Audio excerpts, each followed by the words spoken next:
cólica, a gente acha que, se não me engano, são 29 tipos de cólica. Toda dor abdominal ela é considerada uma cólica. Tem uma gama de profissionais competentíssimos aí que trabalham com cavalo. Primeira coisa, você vai comprar um cavalo, tem que saber a procedência. Em valores altéticos, vamos supor, égua de 300 mil, 400 mil. Que hoje, isso aí no mercado do cavalo, os valores hoje são absurdos. Virou normal, né? Fala pessoal, tudo bom com vocês? Nós estamos aqui sexta-feira de manhã, batendo um papo com Fanfan, veterinário. Ao meu lado aqui, Elisão, e ali, Júlio. E nós vamos conversar um pouco sobre o cavalo, o mercado do cavalo na pecuária, que tem tudo a ver com a pecuária. Inclusive tem pessoas que entram no agronegócio pelo cavalo, que não são do agronegócio, que são atraídos pelo cavalo, gostam dessa ideia e tal. E inclusive a própria exposição de Tapetinga prova isso, né? Hoje em dia não, né? Quando tinha exposição, já era mais forte a parte do cavalo do que realmente a parte do boi, né? A última exposição mesmo foi como se fosse uma especializada do cavalo. Só. E Fanfan, ninguém melhor para estar introduzindo esse assunto aqui pra gente, conversando bem aqui, é Fanfan, que é expert na área. Fanfan, conta um pouquinho pra gente essa história, como é que você entrou nesse ramo do cavalo. O que acontece? Eu venho de uma família de pecuaristas, que se já vem desde meu bisavô, avô, pai, mãe, todos meus tios. Da mesma forma da sua, acho que nossa história é bem parecida na parte de família. A gente nasceu no meio da pecuária e sempre, como você fala, não existe, acho que, nenhum animal que seja mais atrativo do que o cavalo. Em termos de beleza, força, docilidade, então é um animal que realmente atrai. Quem cresceu no meio da pecuária, é muito difícil uma pessoa não ser apaixonada ou ter alguma certa admiração por cavalos. Eu não conheço ninguém que conheça um cavalo e não admire. Nunca vi uma pessoa. Ela pode ter medo ou receio de encostar, ela não querer encostar ou ter alguma aversão de algum tipo, mas a pessoa não conseguir enxergar ou ter uma admiração por um cavalo, eu não conheço. Tem alguns animais que você olha e fala assim, é feio, eu não gosto. Ah, eu detesto. Por exemplo, tem gente que não gosta de gato, tem aversão a gato. Tem gente que não gosta de cachorro, tem aversão a cachorro. Eu não conheço ninguém, essa consciência, que não consiga enxergar beleza em cavalo. Tem cavalo que parece que é uma pintura mesmo, assim. Parece que foi feito à mão. Tem uns também que foi feito a machado, mas às vezes a gente até consegue enxergar a beleza na docilidade, no amor. E tipo assim, o cavalo hoje, ele tá em todos os setores da sociedade. O cavalo em muitos lugares hoje é enxergado como um pet. Com certeza. O cavalo virou pet, não tem jeito. Linha de produto de beleza, na parte de ativo de selaria. Cavalo hoje tem dentista. Cavalo hoje tem manicure e pedicure. Cavalo tem cabeleireiro. Cavalo já existe hoje fábricas especializadas de shampoo e condicionador para cavalo. Que é a Capelli Rossi hoje, que vem crescendo bastante no mercado e fazendo um trabalho excelente aí, com a linha de produtos top. Tanto que o produto, a linha de cavalo, o mercado do cavalo é tão exigente que, se eu não me lembro, acho que há quase 18 anos atrás, também, foi lançado um shampoo para cavalo que foi introduzido no mercado de humanos, que era aquele, se eu não me engano, o nome era um Minitail, que depois virou uma propaganda absurda na televisão, tudo viralizou isso aí. Na época não tinha, a internet não era tão forte, mas nas redes de propaganda era um negócio absurdo. Se eu não me engano, o nome era Minitail. Ajudava a crescer, ele era rico em condroitina, vitamina A, e era vendido a um certo preço para o cavalo, e quando foi para a linha humana, ele se tornou um preço absurdo. Então o mercado do cavalo hoje é muito exigente e cresce muito. O cavalo hoje não, o último censo que foi realizado foi em 2018, ele teve um crescimento de 15% entre 17 e 18, o cavalo gerou uma renda de 16 bilhões de reais no produto. Caramba. Vem empregando muita gente, né? Principalmente o meio da vaquejada, né? Sim. O Brasil hoje é o terceiro país do mundo em termos de empregos industriais no setor automobilístico. E o cavalo no Brasil, a quantidade de emprego diretos e indiretos é 6 vezes maior do que a indústria automobilística. É mesmo? É. O cavalo hoje emprega diretamente e indiretamente 3 milhões e 200 mil pessoas. Rapaz, E é interessante, sim, porque eu lembro que quando a gente... Você deve ter ouvido muito isso quando você era mais novo também, quando você vinha crescendo. Rapaz, cavalo não dá futuro, não. Não, isso é o que... Cavalo é um negócio e a gente não deixa de escutar. Inclusive, a coisa que eu escutei muito meu avô falar, Meu avô falava que a forma mais bonita de se quebrar um homem era criando cavalo. Eu vai falar a mesma coisa, viu? Não, isso os antigos falavam. E falavam que a égua comia capim até pela raiz. Onde a égua Urina não cresce urina, capim. não cresce capim. Então a gente já escutou isso aí várias e várias vezes. Se fosse assim, não tinha um pé de capim nessa fazenda. Que égua come muito mais do que boi. E quando a gente para estudar, que a gente vai ver, que a gente vai levar uma realidade para o cliente, não muda nada. A diferença é o seguinte, que por exemplo, o bovino, ele tem 4 câmeras para fazer a digestão. Então ele come uma grande quantidade ali e vai fazer a manutenção disso, que ele vai remoer. Então o boi passa muito menos horas comendo do que o cavalo realmente. Mas a quantidade que come é bem parecido.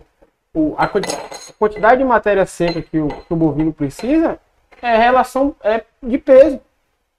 O bovino é 3,5% do peso vivo. O cavalo é da mesma forma. Um cavalo de 500 kg ele vai precisar de forragem 12,5 kg de forragem. Da mesma forma que o bovino. Agora o que acontece? Tem cavalos que comem mais um pouco? Tem, como a gente também tem. Como tem bovino que come mais um pouco. E geralmente são esses animais que acabam que ganham destaque. Agora, Fanfan, tem uma relação que a gente... você passou por um processo de emagrecimento agora, você deve ter ouvido falar muito isso. E músculo é muito mais, energicamente, é muito mais difícil de ser mantido do que gordura.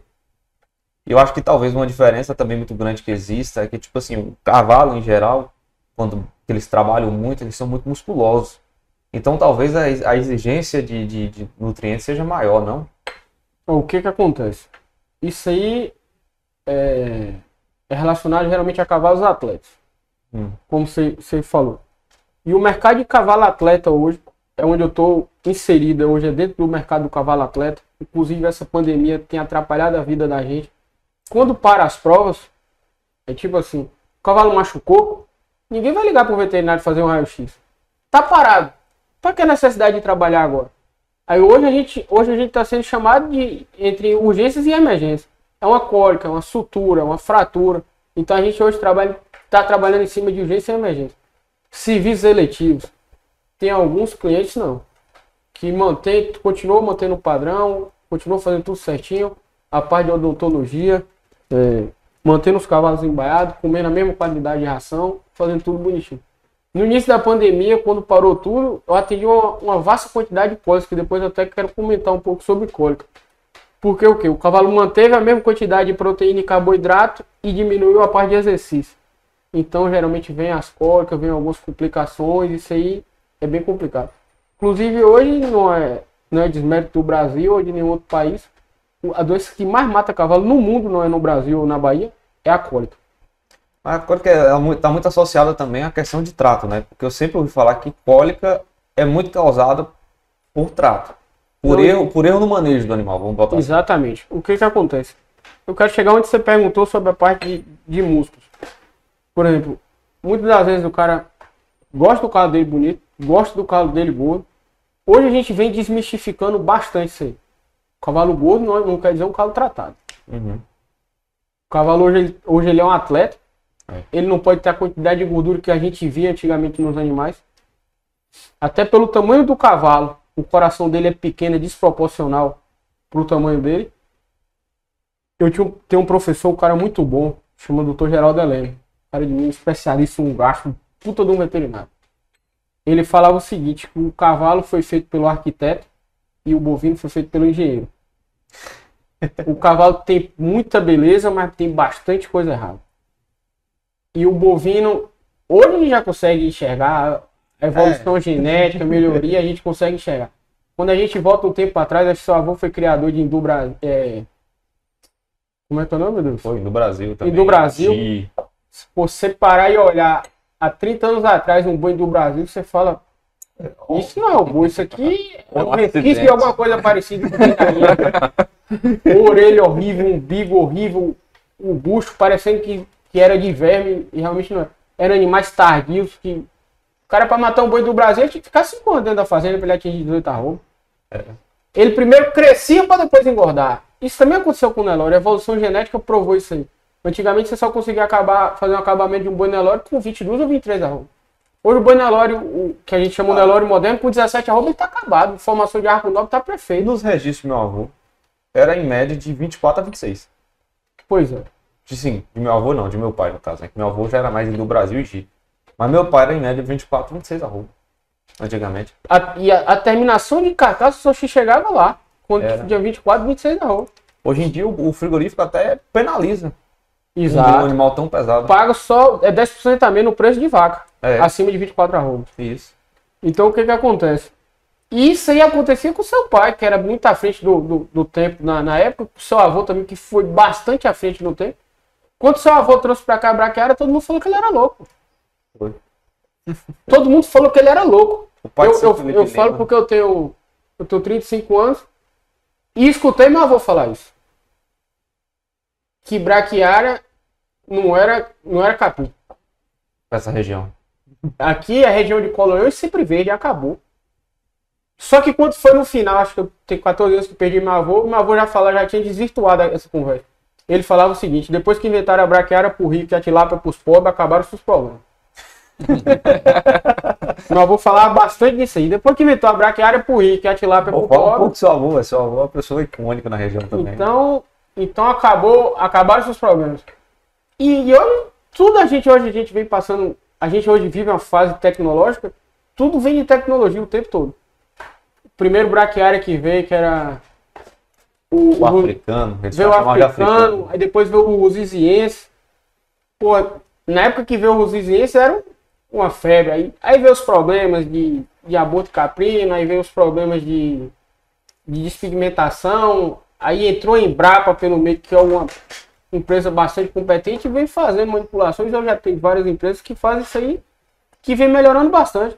Ô, Fafão, eu queria que nessa linha de raciocínio associar animais de trabalho em áreas de alto índice de braquiária. Aí tem até às vezes um déficit nutricional. Eu queria que você colocasse essa situação. Tem geralmente por causa da deficiência de força. O que acontece? O cavalo normalmente não come braquiária. Na região da gente, que hoje eu acho que entre 70% e 80% de cobertura vegetal aqui na região hoje já seja as braquiárias.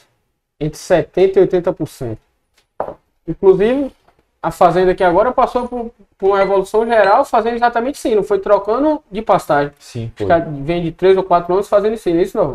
A gente já vem trocando por braquiária mesmo. Hoje já tem fazendas que, tipo assim, a égua tá na braquiária, ela pare na braquiária, acaba com o cavalo. Ele é um ser adaptativo, ele tem que aprender a comer, ele vai morrer de fome. Só que vem os déficits nutricionais. Agora, o que a gente faz com o cavalo hoje? Da mesma forma que faz com o bovino. A gente faz suplementação mineral. Já tem sais específicos hoje, a tortuga já produz um sal específico, já tem vários premixes específicos justamente para isso aí. Inclusive já foi lançado justamente por causa disso a braquiária que é palatável para o cavalo, que é o Ares. A Matsuda lançou esse capítulo. Então tem muita gente hoje que faz o seguinte, que ajuda no manejo dos animais de pasto, justamente fazer algumas áreas com Ares.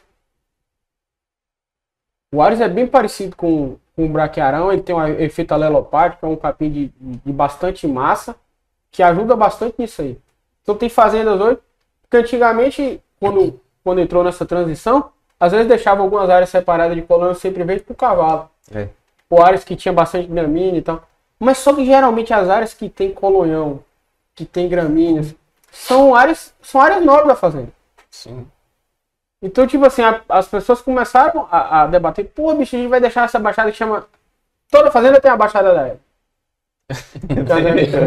Aqui tem. Toda fazenda tem. Então, pô, bicho, geralmente essas áreas de baixada são áreas altamente ricas em nutrientes. Então você está deixando de fazer um ganho de peso, uma terminação de carcaça, aumentar o nível de produção de leite na baixada dessa para estar deixando para os cavalos. Os cavalos é extremamente importante dentro da fazenda, mas ele não é fonte de renda principal. Ele é um coadjuvante dentro da fazenda. Então você vai tirar a melhor área da fazenda para colocar o coadjuvante. A pessoa é um animal que trabalha, é a ferramenta principal dentro da fazenda. Beleza, mas ele não pode estar na área mais nobre. Então hoje já tem várias pesquisas em cima disso aí, criando inclusive braquiárias que servem para o cavalo comer. Um dos exemplos dele é o Ares, que é até muito bom nutricionalmente falando. Tem até uma outra situação que às vezes ocorre de forma inocente, mas que tem suas vantagens também.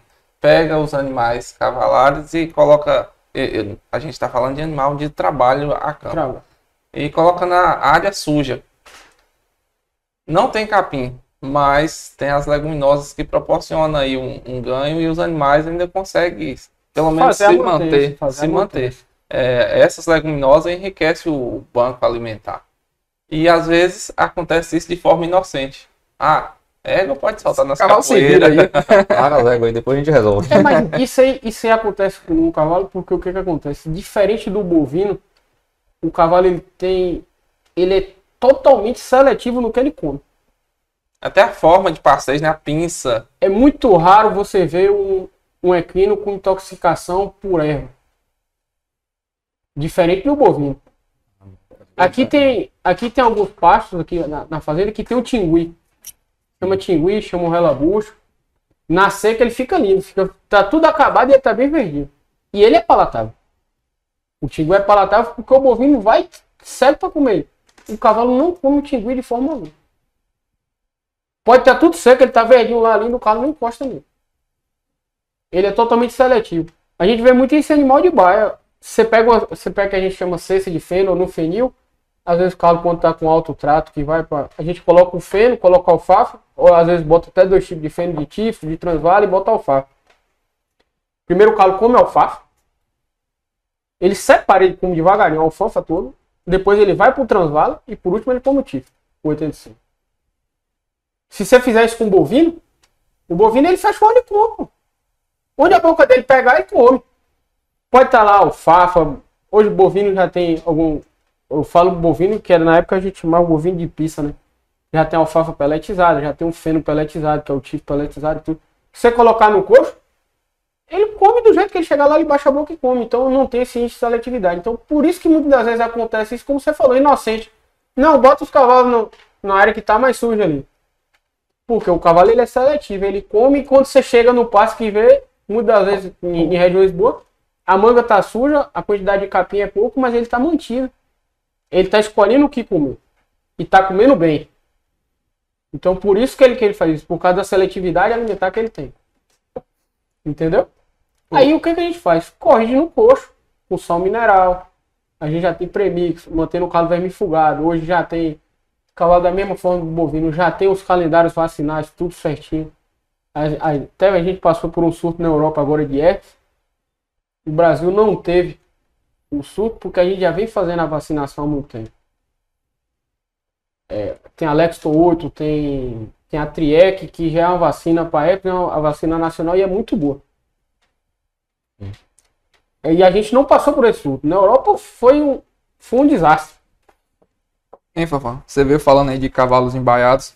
Hoje a gente vê que muita gente tá entrando no ramo do cavalo, porque gosta, porque quer ir em fundo de casa. De qualquer jeito, hoje estão fazendo uma baiazinha, sem estrutura quase alguma.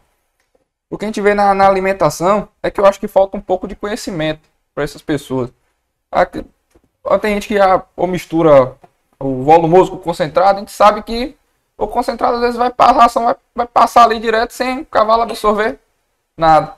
O que é interessante saber, né, que a relação sempre é o que? Você dá primeiro o volumoso e depois você dá o concentrado para esse cavalo. Eu acho que é por isso até também que, pela essa falta de conhecimento, que o nível de cólica está aumentando na região demais. Na região em todo o Brasil, né? E tudo esse... Aí você poderia falar assim pra gente, até porque tem uns primeiros socorros até o veterinário chegar para tentar salvar o animal de cólica, ou assim? Todo horas que eu atendo, ou que eu vou trabalhar, ou que eu vou pela primeira vez, eu sempre deixo uma coisa bem clara com o meu cliente, ou com o tratador, ou com o treinador, ou com o cavalariço, com quem quer que seja. O cavalo é o seguinte, como eu falei no início, um cavalo ele tem muita beleza e muita disfuncionalidade. O cavalo passa de 14 a 18 horas por dia comendo. O que o cavalo tem mais prazer de fazer na vida é comer. Ele tem uma liberação de serotonina na base da ganache, que é como se fosse um segundo coração. E ele consegue bombear isso, ter um nível de serotonina alto comendo.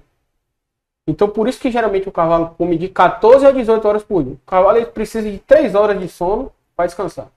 Inclusive o cavalo dorme em pé também. Isso é legal. Chega a ser engraçado. Não, Tem- mas o cavalo tem um sistema do aparato, que a gente chama de sistema do aparato locomotor, que ele fica em pé sem ter gasto nenhum de energia. E nesse momento ele tá dormindo. Tá dormindo. Dormindo mesmo em sono profundo. Agora, tipo Em os pé. tubarões, ele desliga o cérebro, mas tá tipo em pé ali, né? Meio que... É a mesma É coisa. porque eu acho que também o Como cavalo se é fosse o preto, né? jacaré, quando a gente vê o jacaré ali. Inclusive o jacaré, ele costuma enganar a gente, porque às vezes a gente olha o jacaré deitado na beira da lagoa. O jacaré é um psilotérmico, ele precisa absorver calor para ficar dentro da água. Então por isso que ele fica...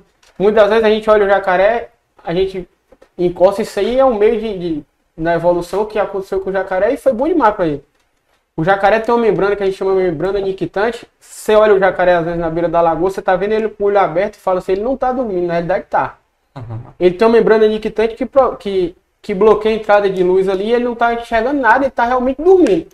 O cavalo é igual? Não, o cavalo realmente ele fecha o olho e dorme. Só que o cavalo dorme em pé e pelo sistema do aparato locomotor, ele consegue ficar em pé sem ter gasto de energia. Às vezes como a gente faz alguns cursos Então quer dizer, o cavalo não dorme deitado.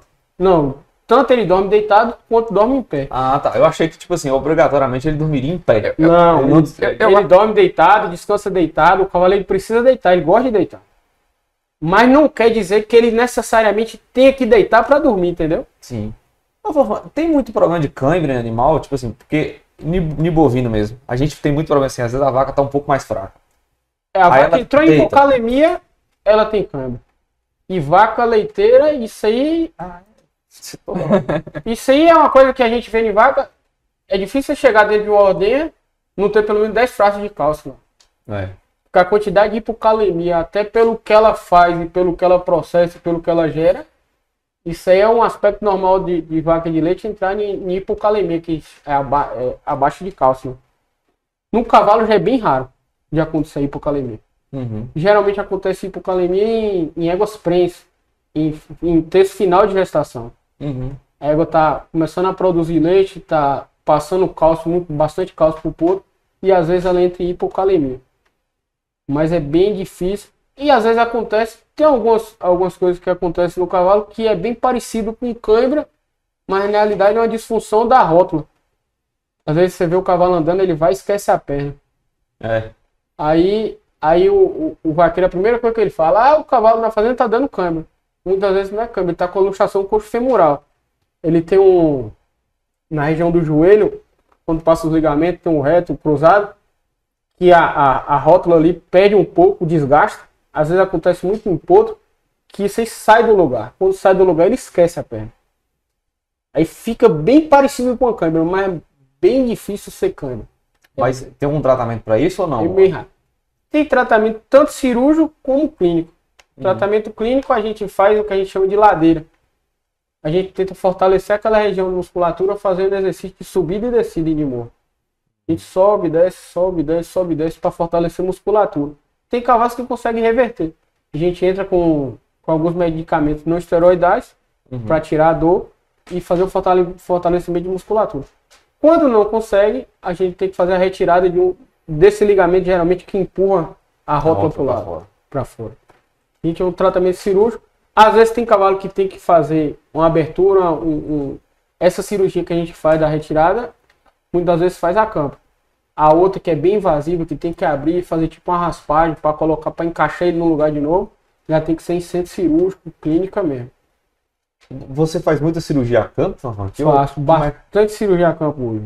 Porque produtor rural, independente da sua independente de onde é que esteja no Brasil, é um lema de fazer tudo dentro da fazenda, né? Tudo. A gente tem uma dificuldade de pensar bem assim, rapaz, eu vou botar meu cavalo aqui para levar lá para não sei onde para poder ser operado, entendeu? Vou levar para a clínica.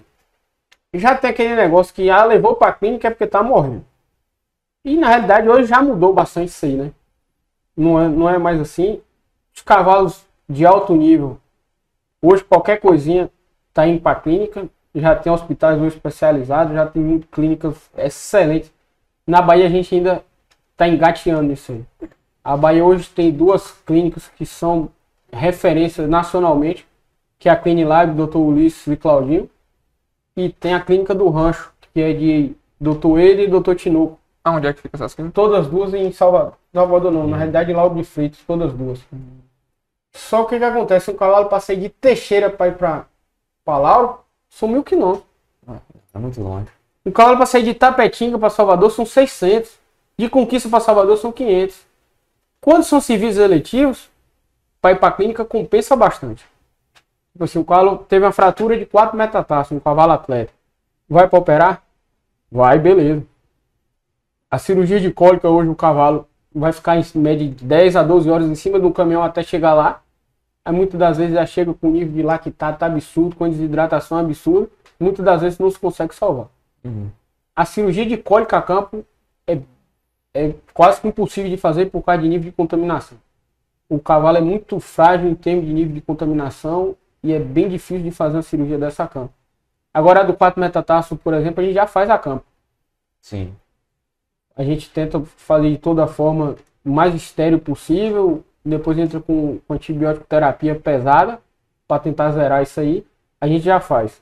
Eu já canto. E retornando o assunto das cólicas, o que acontece? Eu sempre digo o seguinte: quando você faz no cavalo tudo certo, você faz tudo direitinho, tudo certo, você corre o risco de dar errado. E quando você já começa errado, você pode ter certeza que vai dar errado. É certeza. E na alimentação, o pior fato que existe dentro do cavalo hoje chama a antropologia. É o homem introduzindo o que ele quer dentro do cavalo. É ruim o fornecimento de grãos do cavalo? Não. De forma alguma. Tanto que ele fica mais bonito, ele melhora o pelo, ele melhora a qualidade de atleta. O nível de cavalo atleta hoje é absurdo. A quantidade de animais atletas que a gente tem e a alimentação dele totalmente balanceada e direcionada é muito grande. Hoje já tem zootecnista especialista em alimentação de cavalo. Sim. A gente hoje já tem várias e várias empresas nacionais que só fazem alimentos para suplemento para cavalo.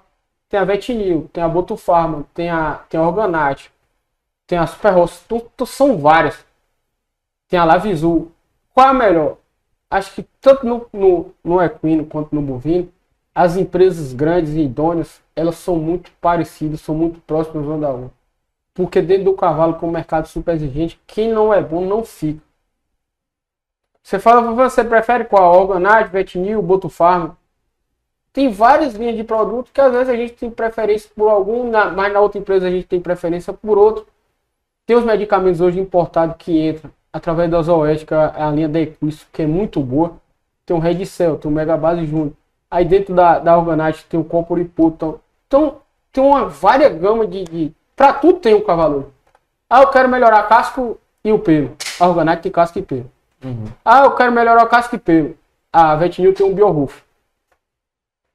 Então, e dentro de cada linha tem o bom e tem o top. Tipo assim, a Vetinil tem vamos supor, o BioRoof.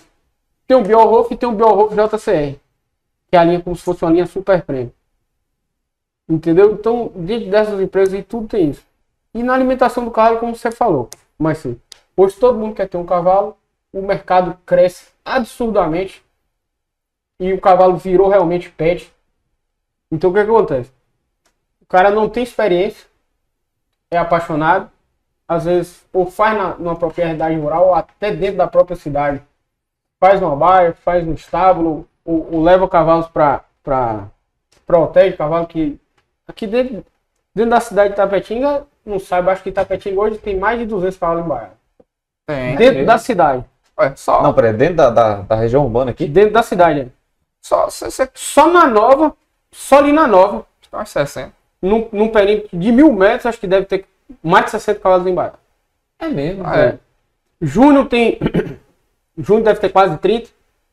João Monte tem 30, acho que são 36 animais e Alicate são quase 30. Então são quase 100 animais embaiados num período de 1.000 metros. Isso. Então a quantidade de cavalo embaiado dentro de Itapetinga é absurda, é muito grande. Dentro da cidade. Dentro do perímetro urbano, dentro né? do perímetro urbano, na cidade. Você tem mais ou menos uma ideia tipo, assim, de números na região, tipo, de Itapetinga? Não faz nem ideia, Não. né? Baiado. Não, hoje na região, você fala na região de Itapetinga, deve ter na faixa de 400 cavalos a 500 cavalos embaiados. É um número muito grande. Rapaz, eu lembro. Quando a gente parte para o campo, é onde a gente tem menos preocupação. Porque o cavalo ele não está longe do habitat natural dele. E dentro da cidade é bem diferente isso. O cavalo é um animal que é acostumado a viver solto, o cavalo que é acostumado a viver em bando. O cavalo adora, o cavalo é um animal totalmente social. O cavalo, ele realmente é um animal social. Ele gosta de viver em bando, ele gosta de viver em comunidade. Ele geralmente tem um animal que é alfa, tudo isso aí. Quando você coloca o cavalo em baia, 100% estabulado, numa espécie de freestyle, Freestyle do cavalo.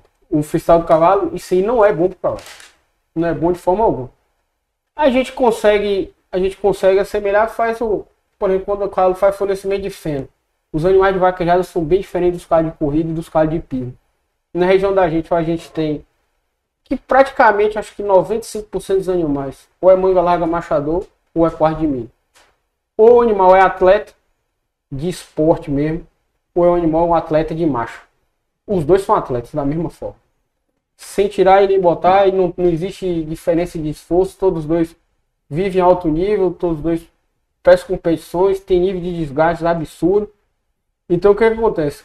Quando a gente parte para dentro da cidade, por exemplo, quando a gente está no campo, não. Montou no cavalo, banhou, antes de banhar, solta o cavalo descansa, vem, banha e vai para o estado. Quando está dentro da cidade, não. O cavalo está ali, trabalha, volta para o estado. Isso aí aumenta bastante o número de cólicas na região.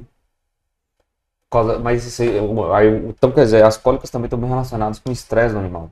Muito. A cólica, a gente acha que, se eu não me engano, são 29 tipos de cólica. Toda dor abdominal ela é considerada uma cólica. Uhum. No cavalo, 90% delas é no trato gastrointestinal. 90% delas. Raramente você vê cavalo com cólicas urinárias. Acontece. Mas é bem difícil mesmo de acontecer. Tem muito aquele achismo. Primeira coisa que o cara me liga, quando ele liga pro veterinário para falar com o cavalo de cólica, ele fala logo assim: doutor, o cavalo não urinou ainda, tá querendo urinar e não consegue. Primeira coisa que o cavalo faz quando sente de dor é a exposição do prepúcio. Ele coloca o pênis para fora. Então aí fica naquela ideia: o cavalo quer urinar e não consegue. Na realidade aquilo ali é sinal de dor. Ele só tá sentindo dor, ele não tá querendo urinar. Então tem muita. Aí o cavalo tem uma cólica com um problema no estômago, tem uma compactação gástrica. Se o problema dele é estômago, compactação gástrica, o que tá para trás de delgado para frente tá funcionando. Uhum. Então ele sente uma dor absurda. Aí alguns clientes, alguns colegas falam assim: o cavalo já defecou e já urinou. Já tá melhor. Muitas das vezes o problema tá instalado, tá instaurado ali o problema. O cavalo tá com a sobrecarga gástrica. É um nível de dor absurdo. O cavalo tá defecando e urinando normal e tá de cólica. E sim, vem dos antepassados da gente, de uma geração de 100 anos para cá, que o cavalo tinha que defecar, urinar e ele tava são. E com a evolução disso a gente vê que não é. Muitas das vezes é uma cólica de sobrecarga gástrica que a gente resolve em 20 minutos. Colocou, passou a sonda, fez uma lavagem nasogástrica e resolveu o problema. Aí o que acontece? O cara vem, o cara tá defecando, tá urinando. Primeira coisa que faz, o primeiro medicamento que vem na cabeça, e todo mundo que mexe com o cavalo, eu lhe falo isso, é 98%. Dá o Banamine. Tem um professor que fala que o que mais mata cavalo de cólica no Brasil hoje chama-se Banamine. Não que seja um medicamento, então puta do medicamento, a base de Flunix e Meglumine. Eu tô falando do Banamine, que geralmente é o nome que a droga passou a ter. É igual chiclete. Sim. O nome de chiclete não é chiclete, chiclete é goma de mascar. Cotonete também é a mesma coisa. Mesma coisa. O que acontece? Eu tô falando em termos de Banamine, não de forma pejorativa a marca, que é uma puta marca, uma excelente marca. Mas o que acontece? Eu tô te falando pela droga, que é o Flunix e Meglumine. Todo mundo, quando você chega na loja de produto veterinário, o cara fala: me dá o Banamine. Aí o vendedor geralmente...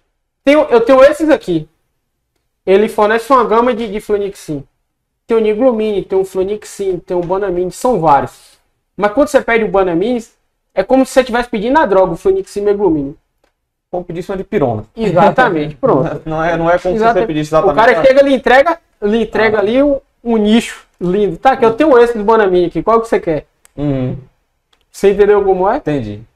E aí, da forma que eu tava falando, o cavalo tem um problema de sobrecarga gástrica.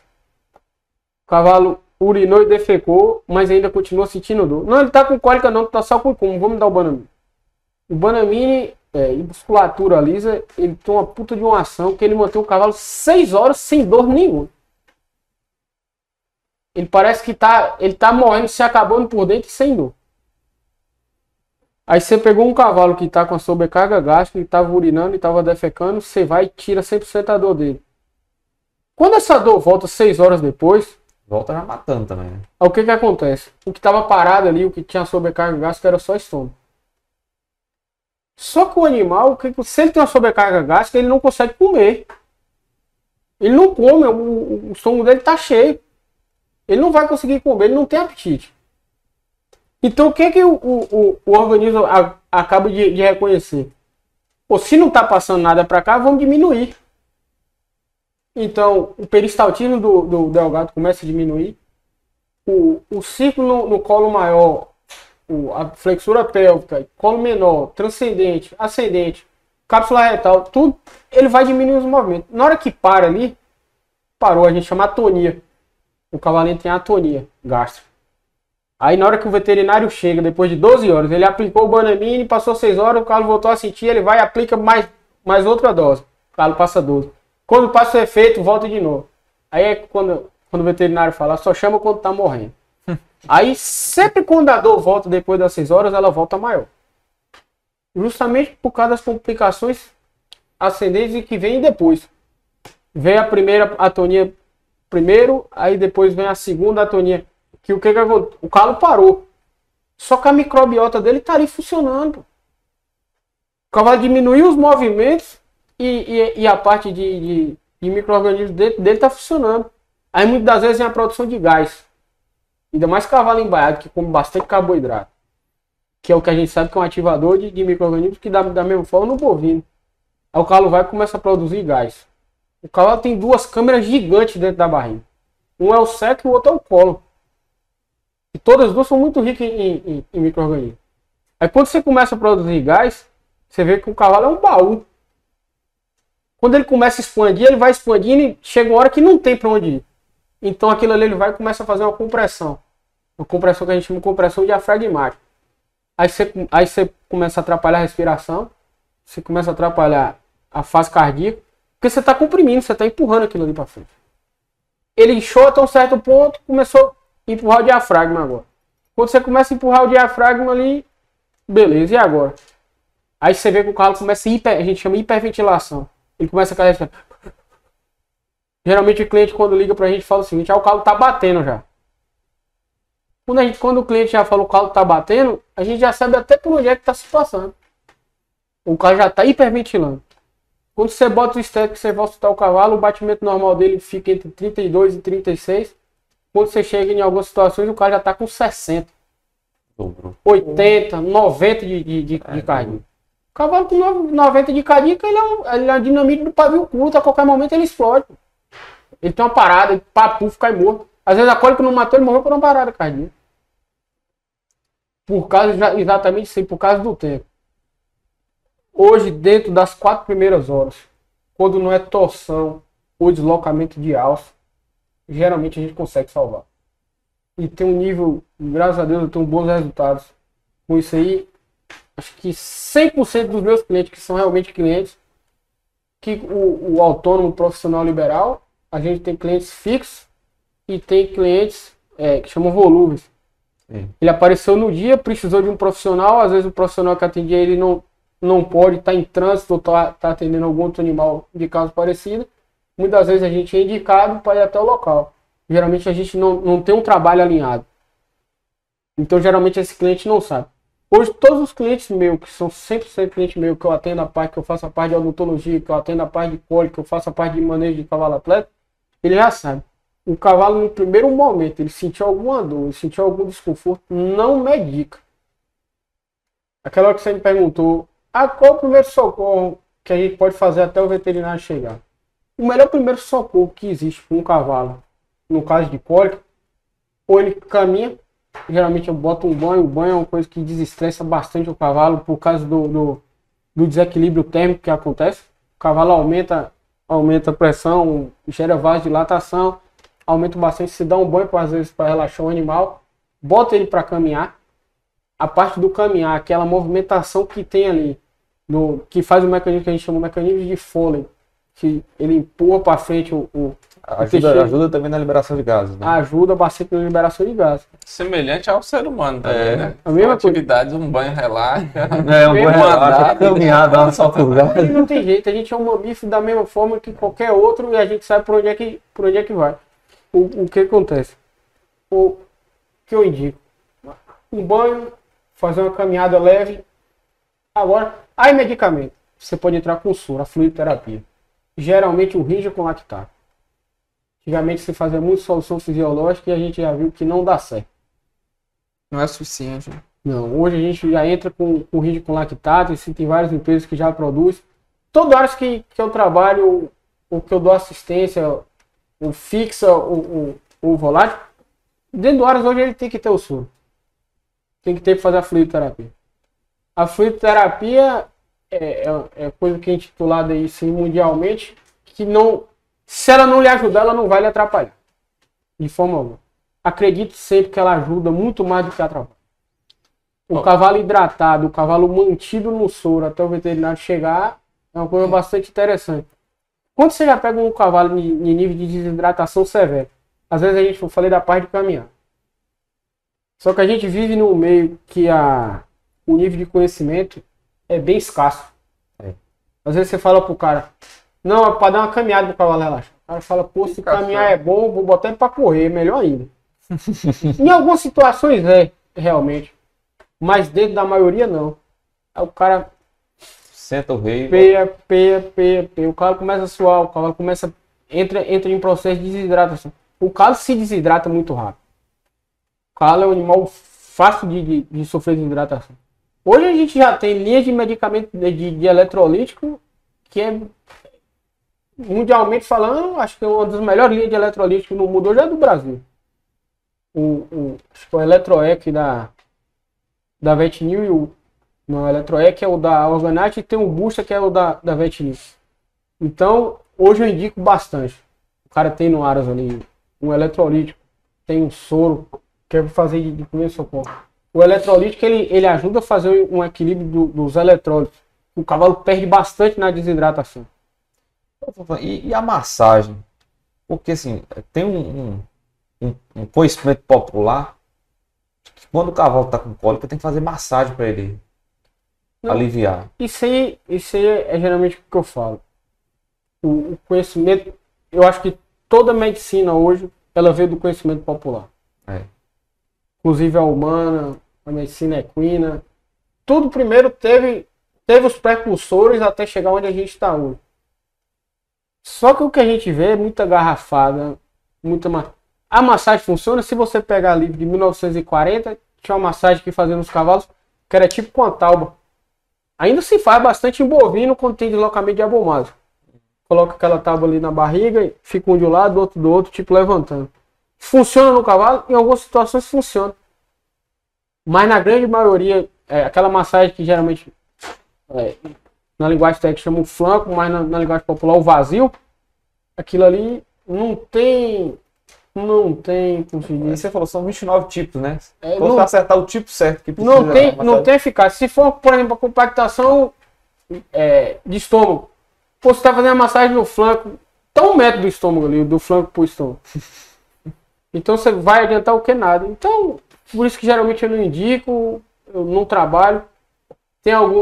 Hoje já tem algumas técnicas que se vêm dos antepassados, que é quando tem o que a gente chama de... Qual é o nome da coisa? Por exemplo, o deslocamento nefisplênico. Uma alça dá uma volta por trás do rim. Ele acaba que tem um deslocamento, que a gente chama de deslocamento de alça. Muitas das vezes, a primeira coisa, eu mesmo, isso aí é de via de regra, quando o cavalo, às vezes tem cavalo que ele tá bem, o cavalo da mesma forma que o ser humano, com os outros animais, tem vários níveis de dor. Tem cavalo que suporta bastante dor, tem cavalo que não aguenta nem pisar numa pedra que ele está se entregando. Isso aí varia muito de animal para animal. Então, quando é os animais que a gente já trabalha, que a gente já conhece, que conhece nível de dor, que sabe até onde é que o cavalo vai, até onde é que o cavalo aguenta. Por exemplo, tem algum cavalo que eu trabalho que eu conheço. Vou dar um exemplo aqui do parque. Por exemplo, Diamante, o cavalo de Cláudio. No dia que me ligaram e falaram, o cavalo está sentindo dor, é porque eu sei que realmente ele está ruim. É um cavalo forte. Um cavalo forte, um cavalo que não se entrega por pouca coisa, é um cavalo que tem um nível de resistência absurdo. Mas tem outro cavalo de Claudinho que se falar, o cavalo tá assistindo dor. Falando, não se preocupa não que eu tô chegando. Porque eu sei que se ele pisar numa pedra é igual a moço, ele deita na hora. Então tem vários tipos de animal. Mas uma das vias de regra que eu peço às vezes, por exemplo, tem animal que eu não peço para colocar no soro, porque é um animal que quer deitar, o cavalo que tá cavando, o cavalo que tá se jogando. Muitas das vezes a compactação dele é uma compactação gástrica, uma compactação estomacal, e o cavalo ele procura um mecanismo para tentar se desfazer daquilo. Aquilo ali, aquela micção, aquela mímica que o cavalo faz de cavar, de deitar, de rolar, é muitas das vezes ele tentando resolver o problema dele por si só. Só que ele tentando resolver o problema dele por si só, ele pode gerar outro problema, que são os deslocamentos de alça. O cavalo pode ter uma torção, gástrica, pode ter uma torção gástrica em um rolamento desse aí. Sim. Pode ter um voo secal justamente em um rolamento desse. Então, por isso que às vezes a gente pede. Mas o cavalo não tem condição de colocar soro. Então eu falei, vá caminhar. Que até o momento que a gente chega, avalia o cavalo. Só depois de avaliar, que a gente vê batimento, vê TPC, vê valor de mucosa, vê como realmente o animal está, para poder medicar. É a importância de você Aí depois ter- que a gente medica, aí agora a gente vai entrar com fluidoterapia e hoje já tem uma gama de drogas para tudo tem uma coisa. Tem muitas drogas humanas que a gente hoje usa no cavalo, por exemplo, que ajuda a melhorar o aspecto de motilidade, ajuda a melhorar o aspecto de dor, ajuda a melhorar tudo. A gente tenta fazer 100% na clínica. Clínica a gente fala é o tete a tete, pessoalmente, é usar a sonda, é fazer o soro, entrar com medicações, é fazer o exercício ali. O cavalo, quando ele é destinado para cirurgia, ele não quer dizer que não salva. O grande problema são as distâncias do centro cirúrgico. Sim. Todo cavalo que chega no centro cirúrgico em condições para ser operado e esteja bem, geralmente salva. Agora, a gente trabalha com meios, a gente não trabalha com fins. Sim. A gente leva o meio para tentar atingir um objetivo final. Acho que a medicina humana e a medicina não quer dizer que a gente fez aquilo que é. Medicina não é matemática. Não é uma ciência exata. Não quer dizer que 2 e 2 são 4. A gente faz tratamento em 20 cavalos, fez o mesmo tratamento com a mesma patologia. 15 cavalos ficam 100% e 5 cavalos não tem resultado nenhum. Por quê? Não existe um porquê. Cada organismo reage exatamente de uma forma. Se fosse assim, não existia ninguém alérgico. O organismo é igual. Ou Todo pessoas mundo tem alérgicas. sangue, todo mundo tem coração, tem todo mundo e tem pessoas que são alérgicas. Por quê? Não tem explicação. São conhecimentos idiopáticos. Aquilo ali vem acompanhando, cada um tem sua identidade. Tanto na parte de imunidade, tanto dentro de todas as áreas. Da mesma forma o cavalo. Então o que acontece? As cólicas, que mais mata cavalo hoje não tem por onde correr a cólica. Consegue salvar? Consegue. Agora a gente precisa de um período, a gente precisa de uma zona de conforto. Chegar antes do cavalo tá bem pior, entendeu? Entendendo essa vulnerabilidade dos animais equinos e considerando que o mercado do cavalo é crescente, principalmente o pet, que você colocou alguns momentos atrás, que sugestão você deixa assim, para quem fica na dúvida se vai trabalhar com cavalo ou se vai adquirir um cavalo só por lazer mesmo? Que sugestão você deixa para esse pessoal? Eu acho que hoje no mercado a gente tem uma gama de profissionais competentíssimos aí que trabalham com cavalo. Primeira coisa, você vai comprar um cavalo, tem que saber a procedência. Você quer o cavalo para quê? Acho que em tudo na vida a gente faz pesquisa. Quando o pecuarista vai comprar um carro, geralmente ele pergunta o pai, o irmão, o vizinho, ele vai na concessionária e ele faz o que a gente chama de test drive. Se Doval anda numa situação que a fazenda dele tem bastante lama, tem bastante pedra, ele precisa de quê? Ele precisa de um carro alto, um carro traçado e um carro que dê conforto. Geralmente ele usa o carro para o trabalho e o carro para a família. Aí isso tem que acontecer também no cavalo. Da mesma forma. Você quer seu cavalo para quê? Tem gente que quer o cavalo para ser um atleta de vaquejada. Então você não vai comprar um manga larga machador. Então você tem que partir para o lado do quarto de milha, vai partir para o inglês, para as asas, do pente rosa, para as asas que serve para aquilo ali. Aí a primeira coisa. O segundo, você vai criar seu cavalo aonde? Você vai criar seu cavalo em casa, você vai criar seu cavalo na fazenda, você vai criar seu cavalo no hotel. Muitas das vezes a gente tem criadores e tem usuários de cavalo. É bem diferente, isso aí a gente chama de uma discrepância, a ponta da pirâmide com o fundo da pirâmide. O criador de cavalo, geralmente, ele tem estrutura para criar o cavalo. Ele realmente é criador, ele tem um garanhão, ele tem as éguas, ele tem o estábulo, ele tem tudo. O usuário, ele entra, muitas vezes ele compra um cavalo e não sabe o que vai fazer com o cavalo. Quantas vezes a gente já presenciou, eu, Dorval, você, Júlio, todo mundo. O cara tá no leilão, toma 2 uísques ali, apaixona com o cavalo, a mulher dá pressão, ele compra o cavalo. E quando chega a segunda na exposição ou no final do leilão, fala assim, o que a gente vai fazer com esse cavalo? Vou botar onde? Não tem nem lugar. Vou fazer o que com o cavalo? Eu acho que tudo tem que ter um conhecimento prévio para você poder fazer. Tipo assim, eu vou criar em casa, eu vou. Onde é que vende o feno? Qual é a qualidade do feno? Por quem é que mexe com o cavalo aqui na região? Quem é que trabalha com o cavalo? Qual o veterinário do cavalo? Porque você sabe, quando der um problema, você tem a quem se direcionar. Eu acho que tudo tem que ser feito um estudo prévio. Hoje a gente abre na internet, tem uma gama de negócio lá. Por que criar um cavalo? Por que não criar um cavalo? Doutor Google. Quando a gente vai no Dr. Google. Porque esse doutorzinho aí atrapalha bastante a vida da gente. Por exemplo, tem gente que... Mas você sofre muita influência como médico também. Minha irmã é médica. E Ah. aí tem hora que eu ligo para ela e falo assim, eu tô sentindo isso, eu tava vendo, eu acho que é isso. Ela fala assim, pronto, quem foi que te diagnosticou? Foi o Google. Foi o Google, ela falou, Pergunta pronto, vai pra pedir mim. pra ele receita aí. Exatamente. Aí ela fala assim, eu falo, não, moça, eu tô só falando o que eu tô sentindo. Mas, rapaz, é involuntário. A primeira reação nossa é procurar na O internet. Dr. Google. Isso aí acontece no cavalo. Tipo assim, quando você chega com o cliente, está conversando com o cliente, muitas das vezes quando você usa, por exemplo, as nomenclaturas usuais que a gente conversa entre vaqueiros e treinadores e tratadores, quando você procura no Google, por exemplo, eu vou dar um exemplo de ferida. Ali, abronema, né? Um Sim. exemplo de abronema. Abronema tem vários nomes em determinada região. Ferida de verão, ferida que não morre.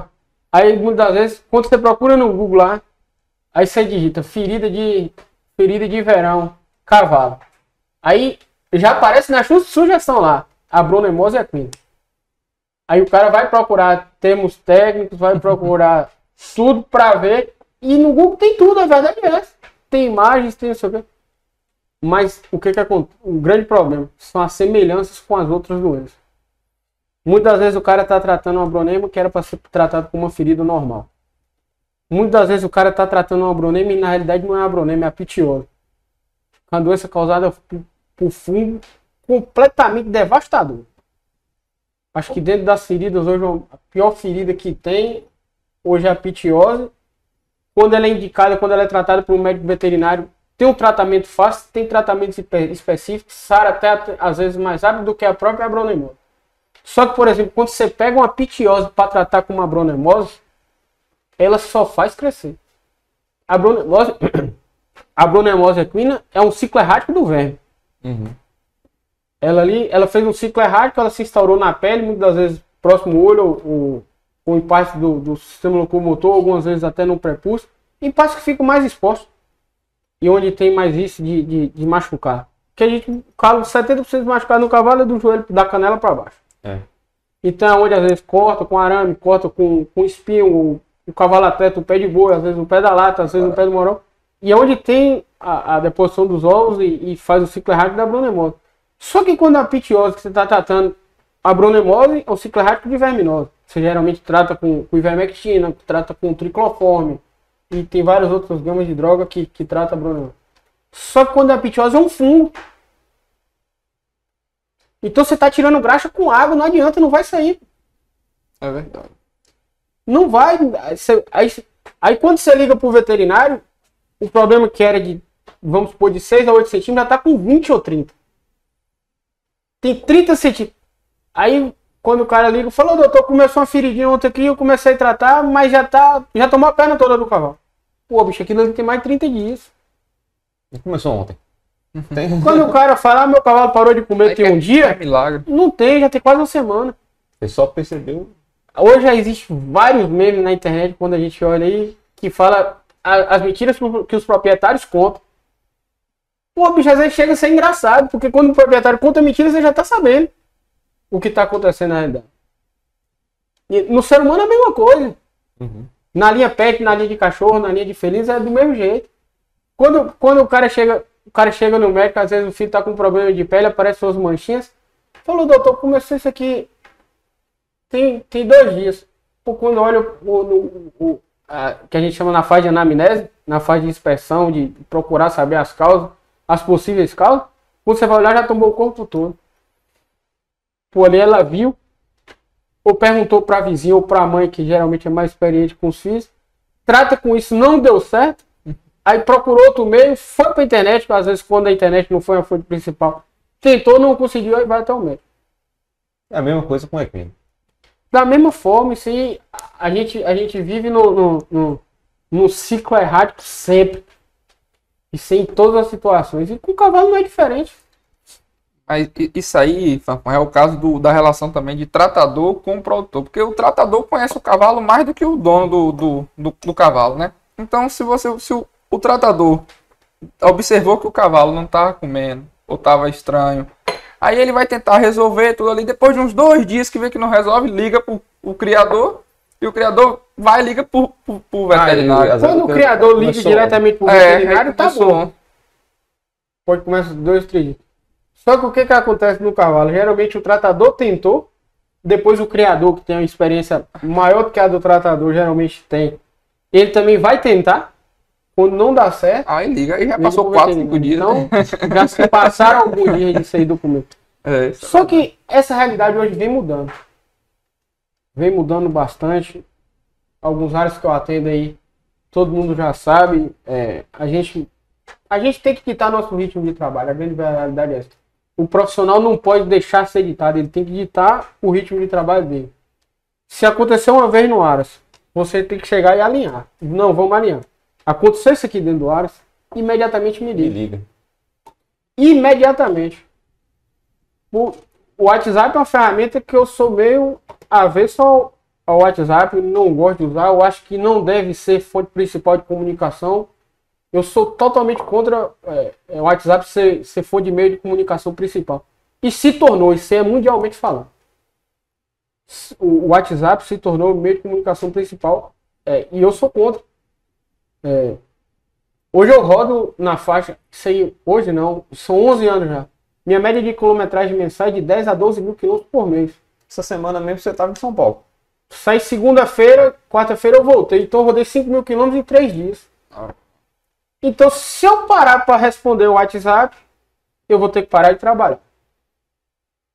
Então a quantidade de clientes, de grupo que eu tenho de equino, a quantidade de grupo que eu tenho de cavalo atleta, de atleta de vaquejado, se eu for parar para ficar no WhatsApp, eu vou ter que botar uma secretária para ficar além de me respondendo e falando o que é que eu tenho que fazer.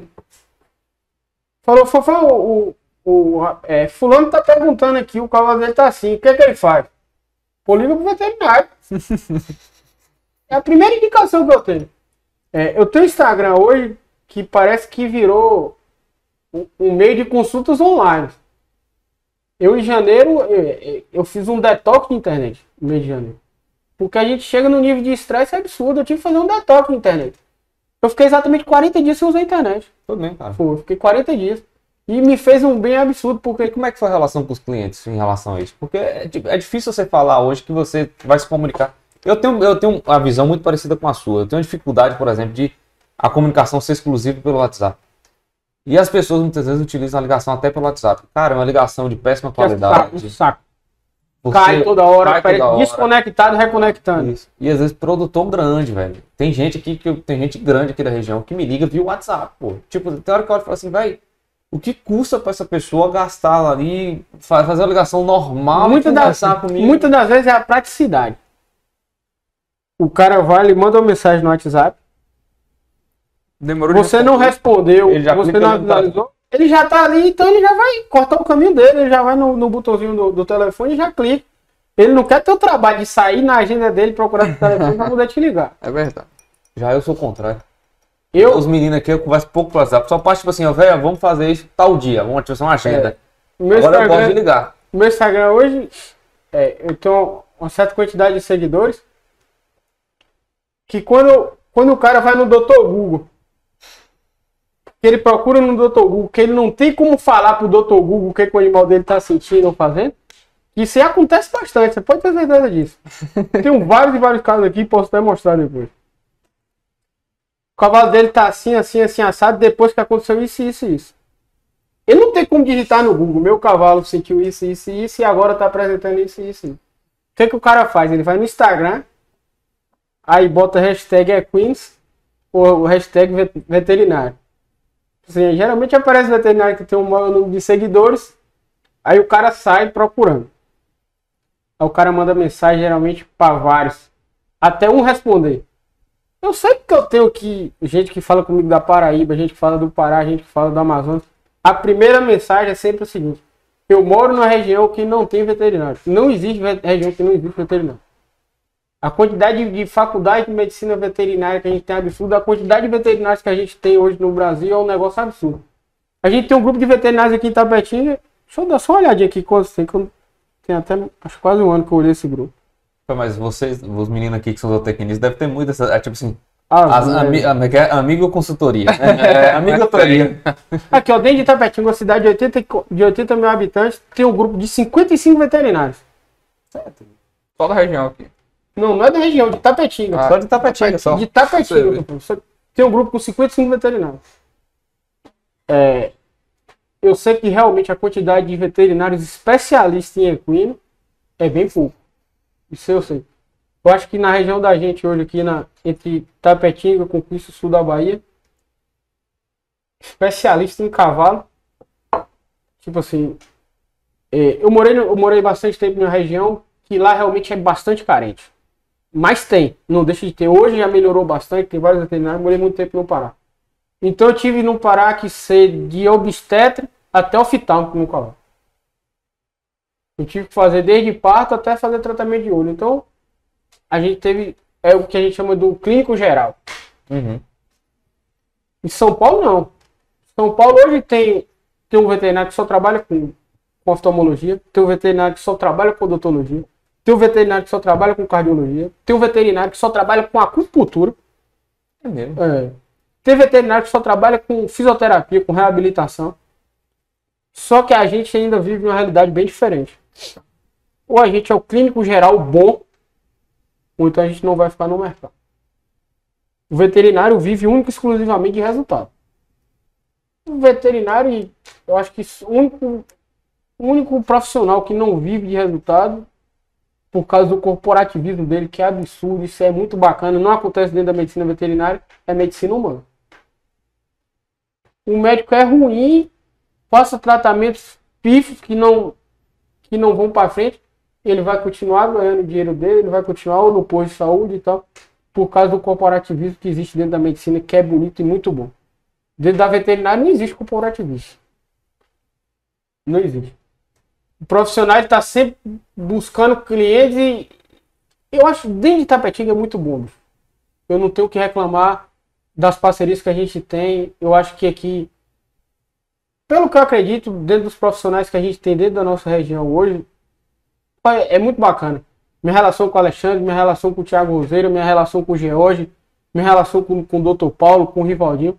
A gente tem um relacionamento muito bom. Muito bom mesmo. Acho que isso aí veio mudando com o tempo. Antigamente não tinha. Em Itapetinga. A gente tinha alguns veterinários mais velhos que eram até inimigos. Tem vários exemplos aqui dentro da cidade. Não vou citar nomes. Eu acho que o veterinário hoje ele não pode trabalhar com concorrência, ele tem que trabalhar com parceria. Um salva o outro, né? Às vezes. Pô, se vamos supor, o Thiago não trabalha com equino. Ele tá ali. Mas é um serviço que tá dentro da alçada dele me fazer. Se ele tem uma dúvida, ele me ligar, eu tô assim, assado. O que você acha? vou por onde aqui? Se eu puder trilhar e ajudar ele, isso eu vou fazer, eu garanto que eu vou fazer. Tainá, tem doutora Tainá, que Tainá veio do cavalo, está na reprodução tanto de equino como de ovinos, é um excelente veterinário, não gosta de clínica e de cirurgia, mas também atende, e é boa veterinária, apesar de não gostar. Às vezes a gente tem muito troca de informações, o feedback sempre é positivo. Fala, Fafã, tô com isso aqui, o que você acha? Vamos fazer? Você quer fazer? Eu faço, você me diz. Pronto, a gente tem essa troca de ideia. Isso aí tem melhorado bastante. Dentro de Itapetinga a gente não tem o que reclamar. Não tem o relacionamento entre os médicos veterinários da cidade de Itapetinga, eu acredito que seja muito bom. Até por onde, na minha perspectiva, é muito boa. Eu acho que desde Itapetinga não. Na realidade, hoje no sul da Bahia, o único raio-x digital quem tem sou eu. Sim. Se o... Você faz e tá lá na hora na tela. Na hora, é instantâneo. Acho que dentro das cidades, o único que tem um raio-x digital aqui, acho que é o CDI. Que tem um raio-x digital. Humano. É humano. Sim. Acho que é só aí mesmo. Só tem lá, estavam comprando por Cristo, mas era só o chassi, a qualidade bem... Aí, o colega tem o problema. Dentro da veterinária, como dentro de qualquer outra medicina, a gente vem desmistificando isso aí, acabando com o machismo. O cavalo tá claudicando, o cavalo tá mancando. Aí, quando você vai falar, quando você vai passar a medicação, geralmente o fim vai justificar o meio. Mas o que acontece? Eu acho que é isso. Uhum. Quando você não tem o auxílio da imagem, você tá achando, você não tem certeza. Tá chutando. Você tá vendo uma articulação é demasiada, tá quente, tá tudo, você pegou ali, o cavalo, quando você faz o teste de flexão, o cavalo tem dor, sente dor, o cavalo tá claudicando, é um cavalo atleta, precisa voltar para a competição. Aí o que você vai fazer? Mas eu acho que é isso aqui. Uhum. Quando você parte com eu acho, pô, bicho, você tá achando, isso aí é medicina dos nossos antepassados, isso é homem das cavernas, eu acho, vamos tratar com isso. Atrasa até a recuperação do animal. Muitas das vezes trata e dá certo. Porque a droga pode ser bem parecida quando você tem o diagnóstico preciso. Mas quando vem a recidiva, você já vai ter que estar aumentando o tipo de droga. Tudo. Se você saiu do achismo e partiu para o auxílio do diagnóstico de imagem, vamos fazer uma radiografia dele. O cavalo tem uma fratura. Qual o valor do cavalo? O valor, o índice zootécnico do cavalo. O cavalo vale a pena operar? Vale a pena retirar esse fragmento? Muitas das vezes algumas cirurgias tem valores mais altos do que o próprio cavalo. Uhum. Então a gente parte para tratamentos clínicos. A gente deu uma medicação, o cavalo melhorou. Isso quando está na base do achismo. Vai ter recidiva. A gente já tem medicações que a gente usa hoje, que a gente vai voltar, vai ter recidiva, vai. Agora a gente consegue aumentar bastante o tempo da recidiva, da claudicação, o do edema, de algumas partes de articulação. A medicina do cavalo atleta, ela é bastante... É bastante degradante para o profissional veterinário, porque o que acontece? A vida do cavalo atleta é muito curta. Média quantos anos? Um cavalo de corrida com 5 anos é velho. Um cavalo velho, ele passou. Tem um potro ali que é um puta de um potro, tá com o top triple A. Eu posso até falar o que é o top triple A depois, pra vocês entenderem. O potro tem um puta índice top triple A. Teve uma fratura. Ou tá com dor de canela. Já foi. Aí se você for parar, vai operar esse potro. 6 meses a um ano de recuperação. Você perdeu o potro. Ele não vai voltar a correr, ele não vai voltar com o mesmo índice, ele não vai voltar com o mesmo nível de treinamento, ele não tem como voltar. Então tem algumas coisas que a gente faz, que a medicina do atleta faz, que às vezes é degradante pra gente, que a gente sabe que aquele ali a gente pode estar gerando um problema futuro pro animal, fazendo uso de anti-inflamatórios ou esteroidais ou não esteroidais, para o animal poder correr. Aí você fala correto, incorreto, tudo é um ponto de perspectiva, é um ponto de vista. Se você tá daí e eu tô daqui e a gente colocar um 6 aqui, para mim é um 6. Para mim é um 9. Para você é um 9. Então são pontos de vista que a gente tem, cada um tem um ponto de vista. Você entendeu? Se você perguntar para o criador do manga larga machador, o problema do potro dele tá com esparavão. O cara, quando é criador, ele vai parar o potro dele, ele vai tratar, ou ele vai servir para reprodução, ou ele vai servir para o usuário futuramente. Quando você pega o cara que é criador, o criador de pista, que é ganhador, quer ir, não, meu amigo, ele vai infiltrar o cavalo dele vai competir. E depois? Não, depois ele não quer saber, ele quer saber da Roseta. Do agora, né? Ele ganhou a nacional, puta que pariu, vamos bater palma. Só que o veterinário fica naquela posição entre a cruz e a espada. Ou faz o melhor que é pro bem-estar animal, ou faz Eu o que vou é pro- fazer o que é melhor pro animal ou o que é o melhor pra pista. O veterinário do cavalo atleta vive sempre entre a cruz e a espada justamente por causa disso. Quando você incorpora a visão do médico veterinário de cavalo atleta, você sabe que sempre o melhor ele ganha. Sim. O veterinário que tem resultado é o veterinário que o cavalo está ganhando. Ele não procura meios. Isso aí acontece muito quando a gente entra na veterinária com aquele gás todo, querendo mostrar resultado, querendo mostrar para o cliente que o cavalo dele vai ganhar de qualquer jeito. Só que com o passar dos anos, você fez sua clientela, você começa a mudar isso aí. Você começa a partir geralmente... Hoje, isso aí, ontem eu estava conversando com um colega que foi um cara que me inspirou bastante na veterinária, que é o Dr. Schumacher lá do Pará. Eu tenho 11 anos de formado. Então, comecei a acompanhar Schumacher há 13 a 14 anos atrás. O Dr. Schumacher já falava de bem-estar animal. Isso há 14 anos atrás. O bem-estar animal veio ter uma evidência gigante de 2016 para cá. Depois da proibição da vaquejada, aquela proibição que teve.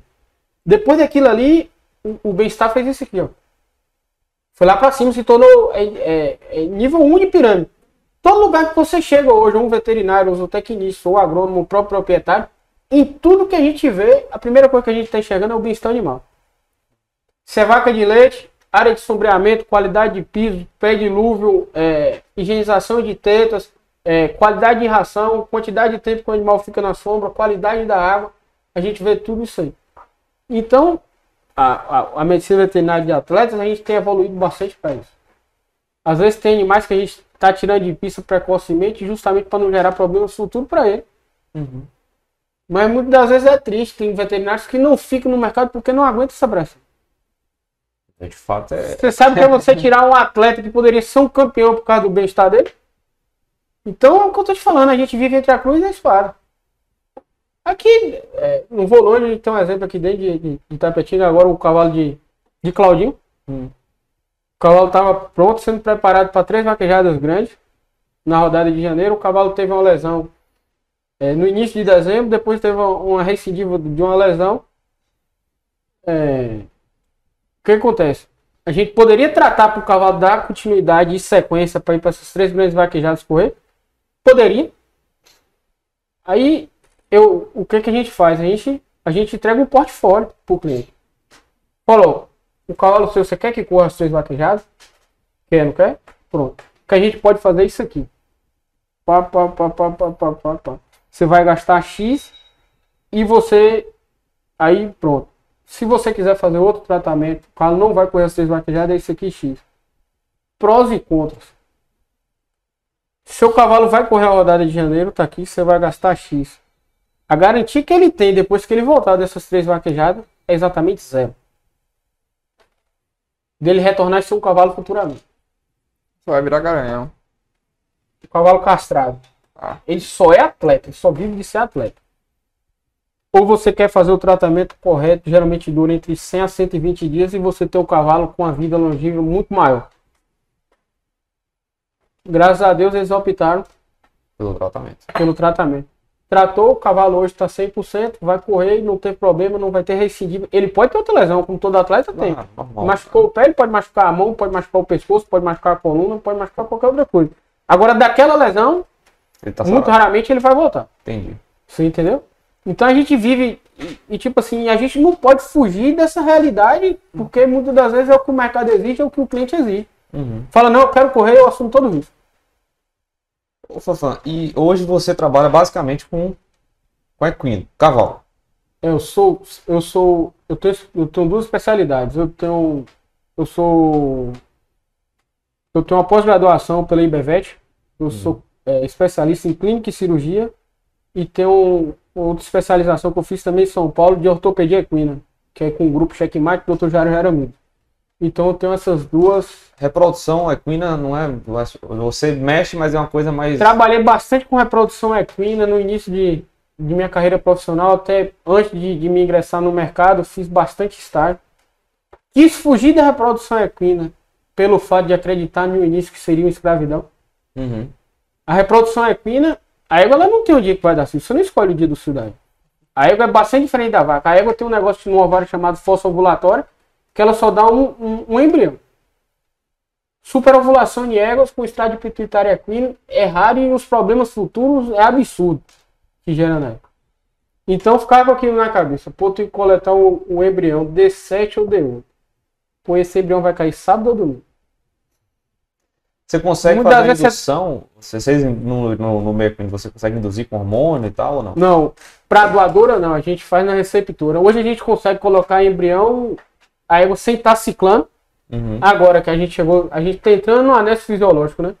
Égua agora não emprenha, a vaca não dá cio.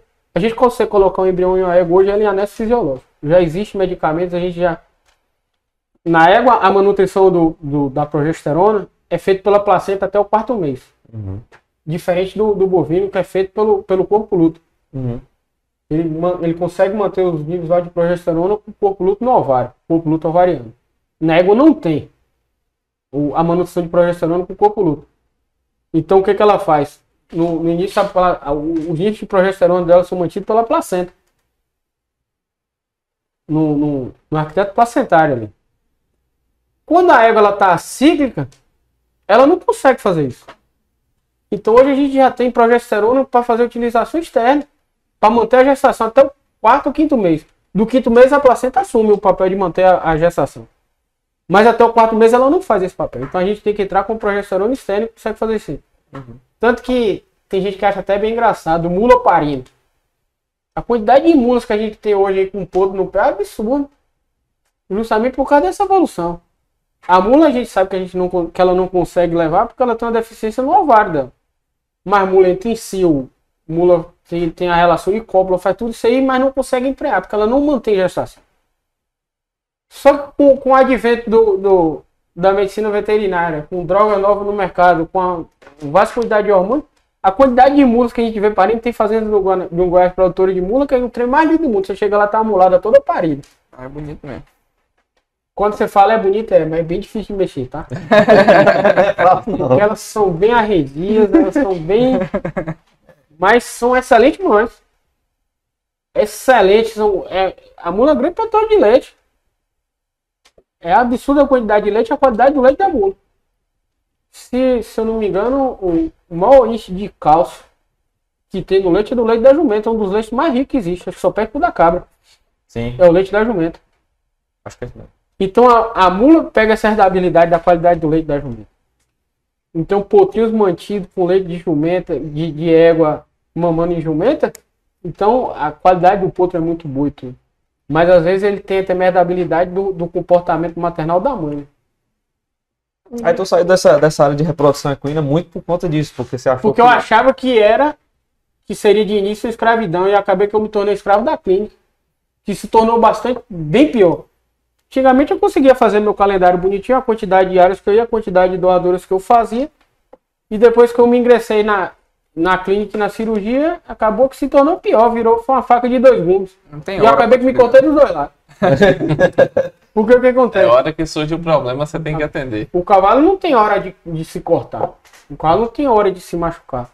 Um caminhão que está transportando um cavalo que virou, que tombou, ele não fez porque ele quis, não tem hora. Então a quantidade de urgências e emergências que eu atendo hoje são níveis absurdos. E sem hora, o veterinário, a grande realidade é essa. O nível social da gente hoje é péssimo. A grande realidade é péssimo. A gente hoje vive trabalho. Se você fizer uma pesquisa hoje dentro do Brasil, o maior índice de suicídio que existe dentro das profissões liberais é de médico veterinário. O maior índice de suicídio hoje é da medicina veterinária. Muitas das vezes, frustração no trabalho. Segundo, péssima qualidade de vida social, que é péssima mesmo. Isso aí vem trabalhando 2020 e 2021 são 2 anos atípicos por causa da pandemia, como eu falei. Parou tudo. Em janeiro voltou com embalo total, deu uma melhorada. Quando foi em março, teve, acho que a 28ª onda do Covid, deve ser o 30º. 15 dias da nova onda, teve a nova onda, parou tudo novamente. Tava comentando com um colega esses dias que em 2019, eu só parei no ano de 2019, foi a Sexta-feira Santa e folguei 4 domingos. Então, um ano de 365 dias, você folgar em um ano 5 dias, eu acho que qualidade de vida social é absurda. Se o cara tiver família, ele some da família e ninguém sabe. Tem semana que eu tenho algum primo ou parente que manda mensagem pelo Instagram: você tá onde hoje? Você tá fazendo o quê? Você vai pra onde? Muitas vezes uma reunião de família, vamos marcar, não, vai ter um churrasco, vai, beleza. Você vai, vou. Pô, tô tomadinho um banho arrumado, liga um cliente super importante que a égua dele tá de conta. Égua de valores altéticos, vamos supor, égua de 300 mil, 400 mil, que hoje isso aí no mercado do cavalo, os valores hoje são absurdos. Virou normal, né? Hoje é de normalidade os preços aí exorbitantes de cavalo. E a tendência é só crescer. Isso aí não vai parar, não é por aqui. Enquanto tiver prova, enquanto tiver gente investindo, enquanto tiver gente grande entrando no mercado, isso aí não vai parar. O Brasil viveu uma crise em 2017, 2016, uma crise generalizada em todos os setores, e o único setor que crescia era a equicultura. A gente parava para olhar um leilão de cavalo, era ponto para apartar de 200 mil, de 300 mil, cavalo de 1 milhão, cavalo de 2 milhões. A gente falava, eu não estou entendendo, todo mundo reclama de crise e cavalo sendo vendido de 1 milhão. A própria exposição de 2016 que teve aqui em Itapetinga, a crise, o leilão de cavalo foi muito melhor que o de boi. Incomparavelmente. Então, a crise não atingiu de forma alguma a equicultura. Em nada. A equicultura vem sendo atingida. Agora, é uma pancada muito grande na gente. Para todos os profissionais diretos e indiretos do cavalo, está sendo absurdo a pandemia. Como acho que não só na gente, todos os setores. O único setor que está bom é o setor industrial, que pegou redução de imposto e aumentou absurdamente os preços das coisas, apesar de que não tem matéria-prima no mercado. Isso aí é em tudo falando.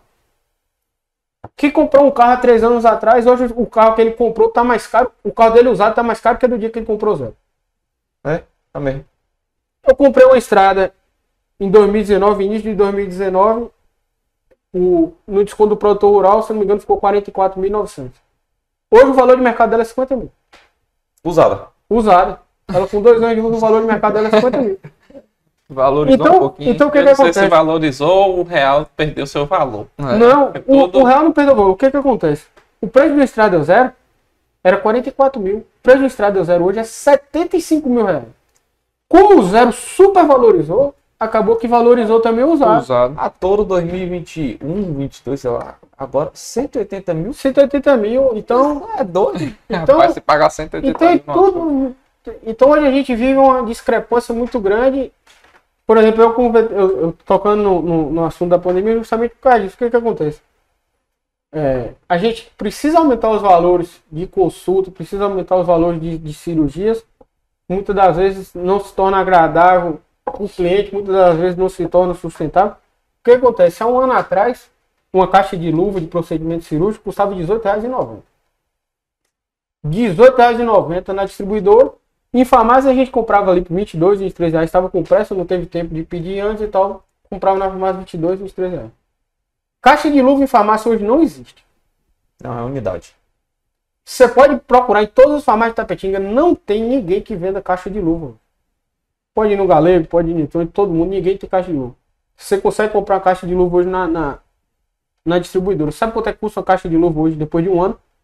50 reais? Custa hoje R$ 99. Então, o que valor... Então, foi quantos por cento? Mais de 500. Saiu de 18 para 100. Isso. Caramba. Só que o serviço não saiu de 18 para 100. Só que você continua precisando comprar luva, você continua precisando comprar seringa, você precisa continuar comprando material de curativo, tudo isso aí. E muitas das vezes quando você faz um repasse para o cliente, é bem difícil fazer esse repasse. Bem difícil mesmo. Então o que acontece? A gente vem vivendo as situações atípicas, a gente parece que a gente está vivendo de um filme que chegar vivo em dezembro é campeão. A grande realidade é essa. Nunca tinha passado por minha cabeça, nem pela sua, acho que pela de ninguém, viver o que a gente viveu naquele período de março e abril do ano passado. Ah, A gente parecia que estava vivendo dentro de um filme, era a Guerra Mundial Z. é.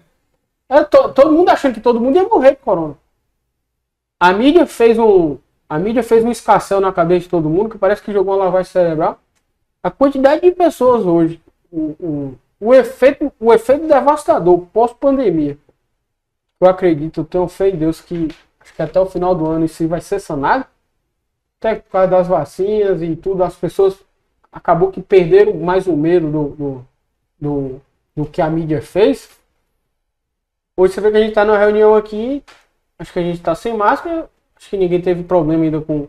Eu não tive, não acredito, não sei de algum de vocês tiver. Uns 3 aqui teve, no corona. Todo mundo Eu, graças a Deus, não tive e nem acredito que eu pego também. O que acontece? Se fosse em março do ano passado, a gente estaria mais ou menos na distância, cada um a 10 metros, todo mundo de máscara, luva, com gorro e com álcool já no bolso. Só que eu acredito que os efeitos pós-pandemia, em tudo falando, vai ser devastador. Já é, né? A quantidade de pessoas que tem o nível de... os índices de depressão subiram absurdamente. Um dos mercados que cresceu bastante foi da engenharia civil. Arquiteto, engenheiro, a engenharia civil cresceu bastante, porque obrigou todo mundo a ficar dentro de casa. Todo mundo quer construir uma casa melhor, todo mundo quer fazer uma área Aquilo ali tá todo mundo procurando bem-estar. Eu falo por mim. Eu nunca tinha passado na minha vida mais do que 2 dias dentro de casa. Eu já tinha casa acho que 6 anos de comprado, nunca tinha passado mais que 6 dias dentro de casa. Então, eu morava numa casa, eu trocava de roupa e dormia. Pra ser bem sincero, eu não sabia nem o que se passava com minha casa. Mas quando foi no início da pandemia, eu cheguei em casa e falei, pô, bicho, essa parede aqui tá com um reboco ruim, aquele quintal ali tá feio. Eu vou reformar. Primeiro foi uma fonte de ocupação, segundo, coisa de gente besta gastar dinheiro. O cara tinha que ficar dentro de casa, ele quer estar pelo menos agradável dentro de casa da casa. Aí como o meu avô falou, pô, bicho, se a gente não pode sair pra comer a carne, vamos comer a carne dentro de casa, vamos fazer uma área gourmet. É lógico. A primeira coisa que o cara faz da reforma é a área gourmet. Primeira providência. Primeira coisa ele é churrasqueira, e a minha, como eu sou da roça, tem lá churrasqueira, o forno, o fogão a lenha, tá lá. Primeira coisa que o cara faz. Então foi um mercado que cresceu, que teve evolução e os projetos estão aí. Mas o efeito devastador, o que eu falo, é em 90% do resto da população. Onde tem um setor industrial que está se aproveitando, na realidade, da situação, por não ter fato. Eu acredito que realmente se trata de aproveitamento mesmo, apesar de não ter a matéria-prima. Então tem coisas que os preços subiram absurdamente sem ter necessidade de ter subido daquela forma. O Brasil hoje vive uma guerra entre governadores e prefeito e a presidência. O Brasil hoje não é mandado pelo presidente, o Brasil hoje é mandado pelo legislativo corrupto, que é o STF. O STF hoje faz lei, prende, solta, manda, desmanda, libera o governador, solta o prefeito. Então faz o que quer e tiraram o poder do sancionamento do presidente, que era quem sancionava, hoje parece que quem sanciona é o legislativo. Então, a pandemia, ela tem efeitos devastadores com a gente aí, e no mercado do cavalo, o que a crise não atingiu, as grandes crises que a gente teve, a pandemia vem fazendo isso. Quando um cavalo que vive de prova, um cavalo que é atleta, o cavalo que vive de atleta, ele tem uma gama de profissionais ali envolvidos em volta dele muito grande. O cavalo atleta, ele tem um veterinário que é dentista, ele tem um veterinário que é ortopedista, ele tem um veterinário que é fisioterapeuta. Tem alguns colegas que conseguem fazer os 3, é odontólogo, é clínico e é ortopedista, que faz isso aí. Eu geralmente faço as 3. Mas tem algumas áreas que eu cheguei depois que eu só faço, por exemplo, a parte de odontologia. Tem outro colega que é o ortopedista e tem outro colega que é o fisioterapeuta. Não está tendo prova. Então esse cavalo vai precisar do dentista para quê? Esse cavalo vai precisar do ortopedista para quê? Esse cavalo vai precisar do fisioterapeuta para quê? Isso eu estou falando na parte da veterinária. Tem o treinador. O treinador vai estar treinando o cavalo para quê? Não está tendo prova. Então você vai perdendo parcelas do mercado que, ainda mais, 90% dos cavalos que eu trabalho hoje são cavalo atleta. Se tá tudo parado, então eu perdi 70% dos meus clientes. Então tem 20% dos clientes fazendo a manutenção dos animais, deixando os animais Com 10% tratados, da média. tratados. 10% parou de tudo. E vamos supor os outros 60 e os 70 tá meio que criando ao léu. Ô, Fanfan, isso é interessante porque o que eu sempre ouço falar a respeito de equina, assim, que é aquela questão do que eu estava falando anteriormente da cólica. Aí você prende o animal, solta o animal, prende o animal, solta o animal, prende o animal, solta o animal. Isso é. E essa pandemia também são duas perguntas de uma, na verdade. Esse manejo de prende, solta, prende, solta, prende, solta, ele piora a condição, tipo assim, ele aumenta a chance de cólica? Aumenta porque o que acontece? O cavalo eu sei que adora monotonia. A Rotina, ele gosta de rotina. O cavalo adora rotina. Uhum. O cavalo, na realidade, ele tem que ter a rotina. O que a gente busca fugir disso dentro de um casamento, dentro de um relacionamento, o cavalo adora. Uhum. O cavalo gosta da rotina. Os horários de alimentação, 6, meio-dia, 5 horas da tarde. Então aquilo ali, você faz a manutenção por vida naqueles horários. A troca da água, fornecimento de ração, fornecimento do volumoso, tá tudo bonitinho. O cavalo, ele tá preparado único e exclusivamente para viver aquela rotina. Se você chegar nas baias aqui bem próximo, em Claudinho, quando dá exatamente 5h30 da manhã, ele já tem tudo aceso, tudo afoito esperando a ração. Aí ele já sabe que na hora que acabar a ração, o coxo de água, a água já está limpa, trocada. Quando acontece alguma coisa que, por exemplo, o tratador não foi, o tratador está doente e não conseguiu ir, isso aí gera um transtorno absurdo. Então, vem acontecendo bastante. No início da pandemia, no ano passado, no primeiro mês, em março ou abril, eu não posso dar graças a Deus, apesar de ter sido muito trabalho. Eu atendi 12 cólicos. Então, se um médico veterinário atender 12 cólicos em um mês, e é bem difícil só se o cara só viver de cólico. Mas por quê? Justamente por causa disso aí. O cavalo vinha com alimentação, vinha com nível de exercício. Aí, alguns tentaram fazer por bem, achando que estava mantendo a alimentação com alto nível de carboidrato, com volume de qualidade. Mas sem Manteve, aí tirou o exercício. O cavalo parou, ele saiu dentro da rotina dele, aí vem com complicações de estresse, vem complicação, aí vem a cólica, entendeu? Muitas vezes. O cavalo, quando ele sai da rotina natural dele, normal dele, o nível de estresse sobe e o risco de cólica é grande. Sempre. Pois é impressionante isso. É todo um universo, né? E a outra pergunta que eu ia falar era o seguinte, porque nós estamos falando aqui de animais, atletas de 300 mil, de 500 mil, de 600 mil. Eu lembro que, só fazendo um parênteses aqui, em 2008, uma vez eu fui na vaquejada, alguém falou assim, rapaz, fulano ali comprou um cavalo de 200 mil. 2008. 2008. Rapaz, era um negócio assim, o cara, a impressão que a gente tinha de fora, que a gente viu o cara, era que o cara nem no chão ele pisava. Quando ele andava flutuando assim no chão, né? Nem encostava. Porque era surreal. Hoje não. Hoje você fala bem assim, pô, aquele cavalo ali vale 300. É normal. Você olha, você fala, pô, normal. Hoje a gente estranha e vai falar, esse aqui custou 2 milhões, a gente vê às vezes na internet, alguém fala 2 milhões, 3 milhões e tal, essas coisas. Mas assim, o que eu queria perguntar era assim, Fanfan, hoje com esses cavalos tão valorizados, esse efeito dessa pandemia também, ele diminuiu o valor agregado do animal? Ou você acha assim que manteve mais ou menos, ou você acha que está diminuindo? O que acontece? O valor agregado do animal, geralmente, o cavalo ele cria o valor dele pelo que ele fez, ou pelo que ele produziu. Ou pela genética que ele carrega. Exato, ou pela genética. São os 3 fatores. Ou o que ele fez, ou o que ele produziu, ou pela genética que ele traz. O valor do cavalo em si não foi alterado.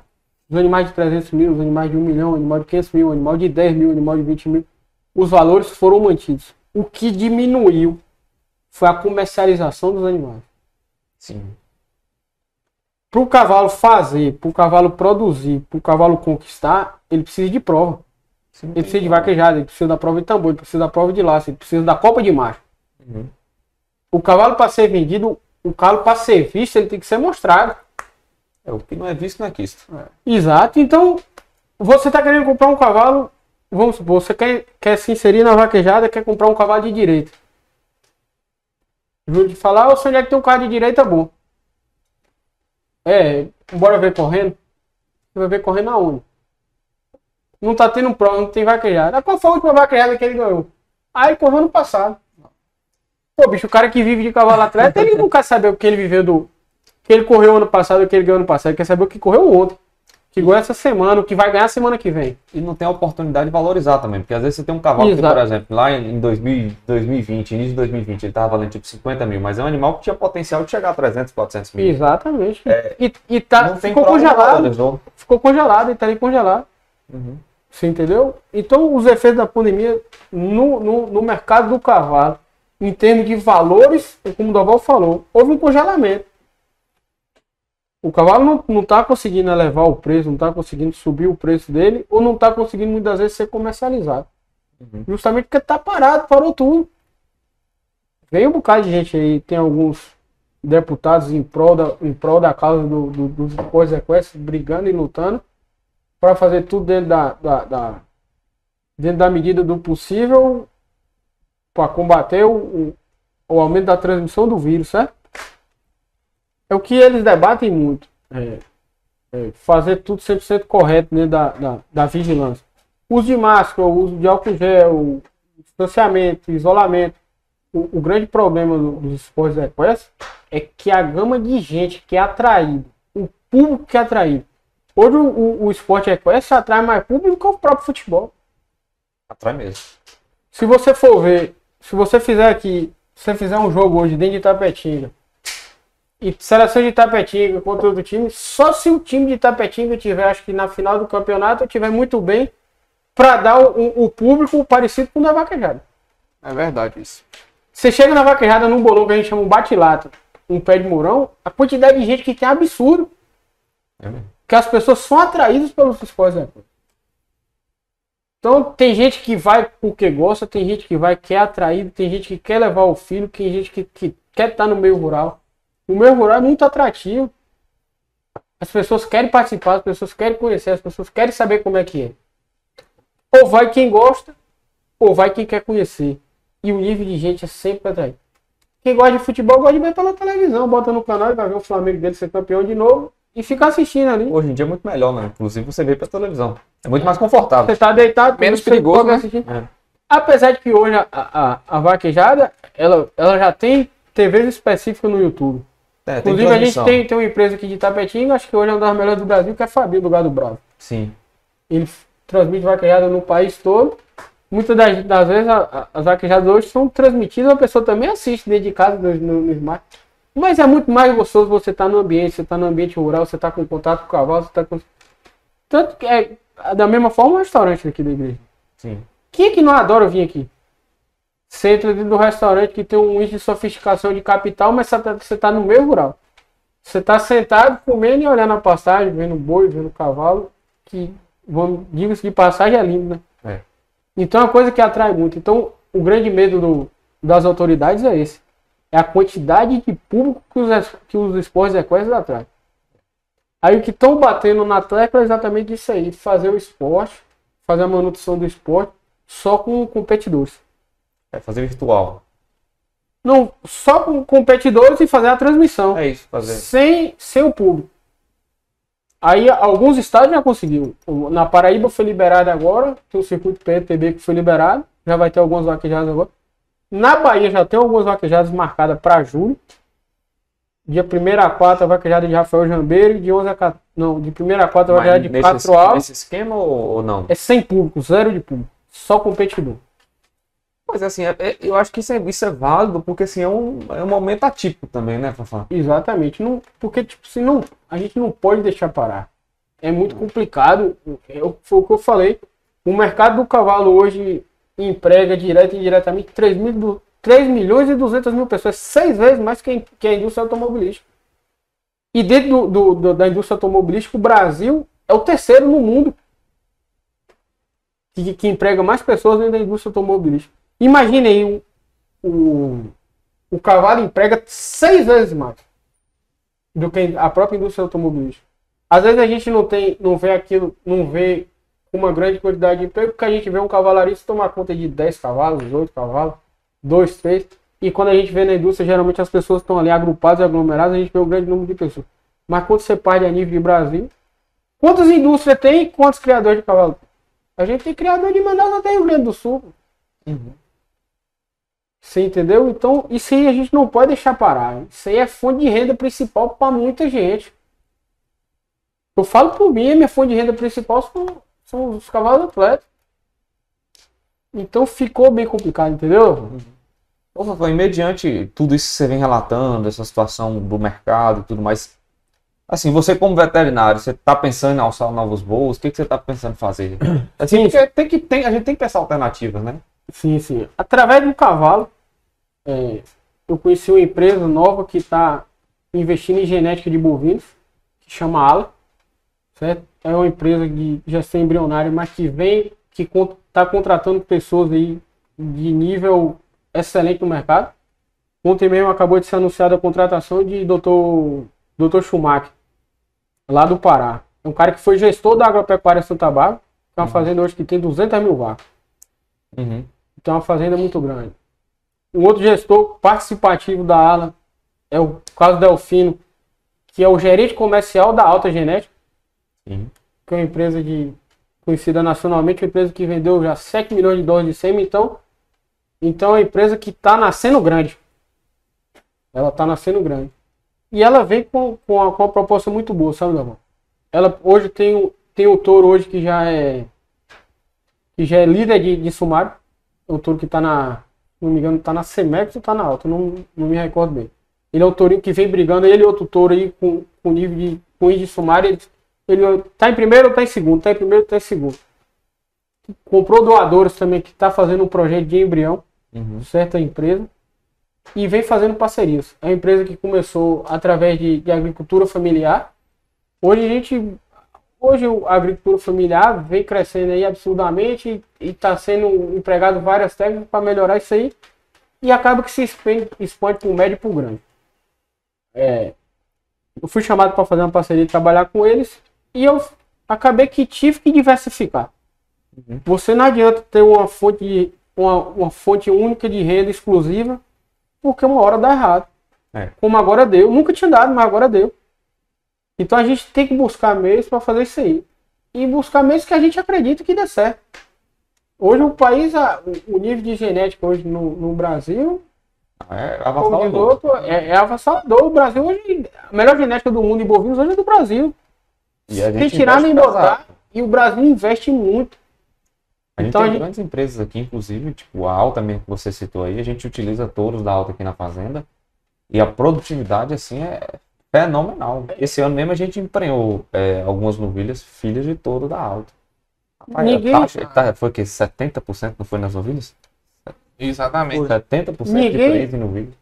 Hoje o produtor que pensa na frente, que enxergou que a fazenda dele não é uma fazenda, a fazenda dele é uma empresa, ele não faz mais a continha da IATF, não, e da dose do sangue. Não. Ele está pensando no peso do bezerro na apartação, da qualidade da fêmea para reposição. Então, tipo assim, se você parar de pensar em curso e parar de pensar que você não está tendo um curso, você na realidade está fazendo investimento com produtividade. Ô, Fanfan, você falou um negócio interessante que é importante a gente citar sempre, porque a pessoa às vezes acha que o investimento em genética é muito caro. Aí a pessoa faz a conta do touro. Eu compro um touro de 15 mil, ele cobra aqui, vai cobrir 3, 4 anos e tal, depois que eu vou pensar em trocar. Aí a pessoa fala, e quanto é que uma dose de sêmen? É 20, 30 reais uma dose de sêmen. Rapaz, vamos fazer aquela conta de padaria, sem botar custo, sem nada. Se você vai nascer 100 bezerros seus. Desses 100 bezerros você ganhar meia arroba, 0,5, você está ganhando 50 arrobas. 50 arrobas hoje no preço de 400 reais. Dá 20 mil. É 20 mil a mais, pô. E o que acontece? E a conta é bem simples, bicho. Como o Daval falou. Ele deu um exemplo do touro de 15 mil, não tem mais tourinho de 15 mil. Não tem. Eu vou jogar. Quando você acha um baratinho de genética mais ou menos, 25. É 18 mil. Quando você quer levar um pouco, 20, 25, 30. Então, vamos botar um preço médio do tourinho de 20 mil. Uhum.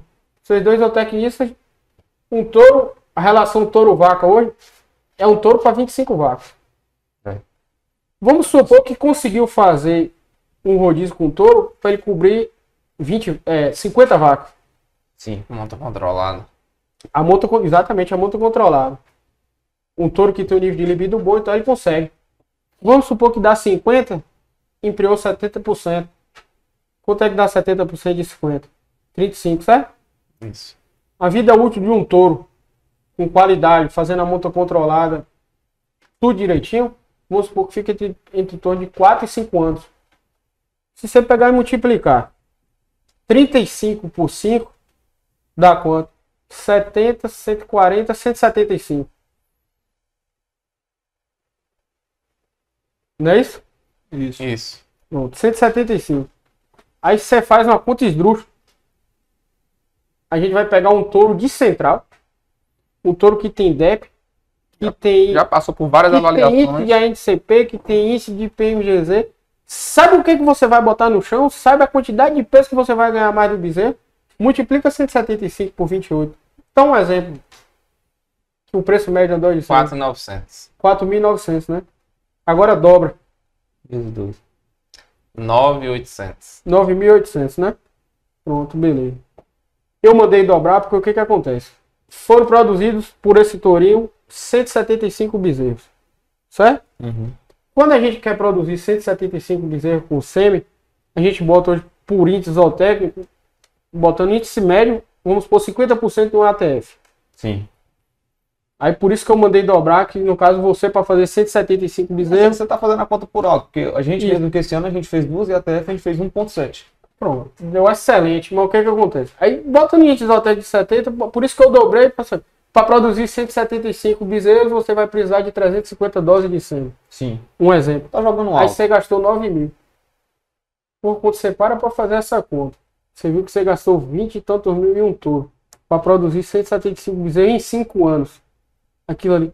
Bicho, aí você para e pensa. Qualidade dos bezerros que você produziu. A quantidade de arrobas que você deixou de produzir por causa disso aí.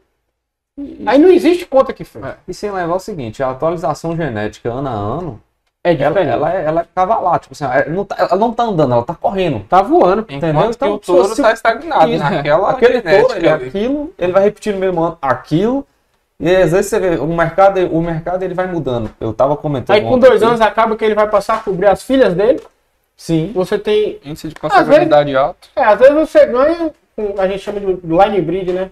Você ganha algumas qualidades e perde outras. Sim, claro. Às vezes no macho você vê, tem rotação testicular. Quando o pai cobra a filha, tem rotação testicular, tem desvio de membro, acaba que tem fechamento de carcaça. Às vezes você ganha informação de arco nobre, só que o ganho não é coerente com as perdas. Então, como ele falou, a evolução genética é ano a ano. E o bom Hoje que o touro bom é o backup, pelo que vem o Panadipu, aí depois é o Ilico, depois é o Caldeirão, depois é o Golias. Por aí Você vai. tá vendo? E a Os gente- índices de marcadores das empresas, todo dia. Hoje a própria Alta conseguiu já com o PCR, o marcador, para avaliar a maciez de carne. Você vai conseguir isolar, dentro das avaliações agora, o touro que produz o bezerro com uma maciez de carne melhor do que o outro. Você entendeu? Então, como você falou, a evolução vem ano a ano e tal. E por isso que eu ingressei no mercado. Se você perguntar, vai ser seu mercado principal? Não. Acho que hoje a gente tem que viver de nicho, dentro de uma economia.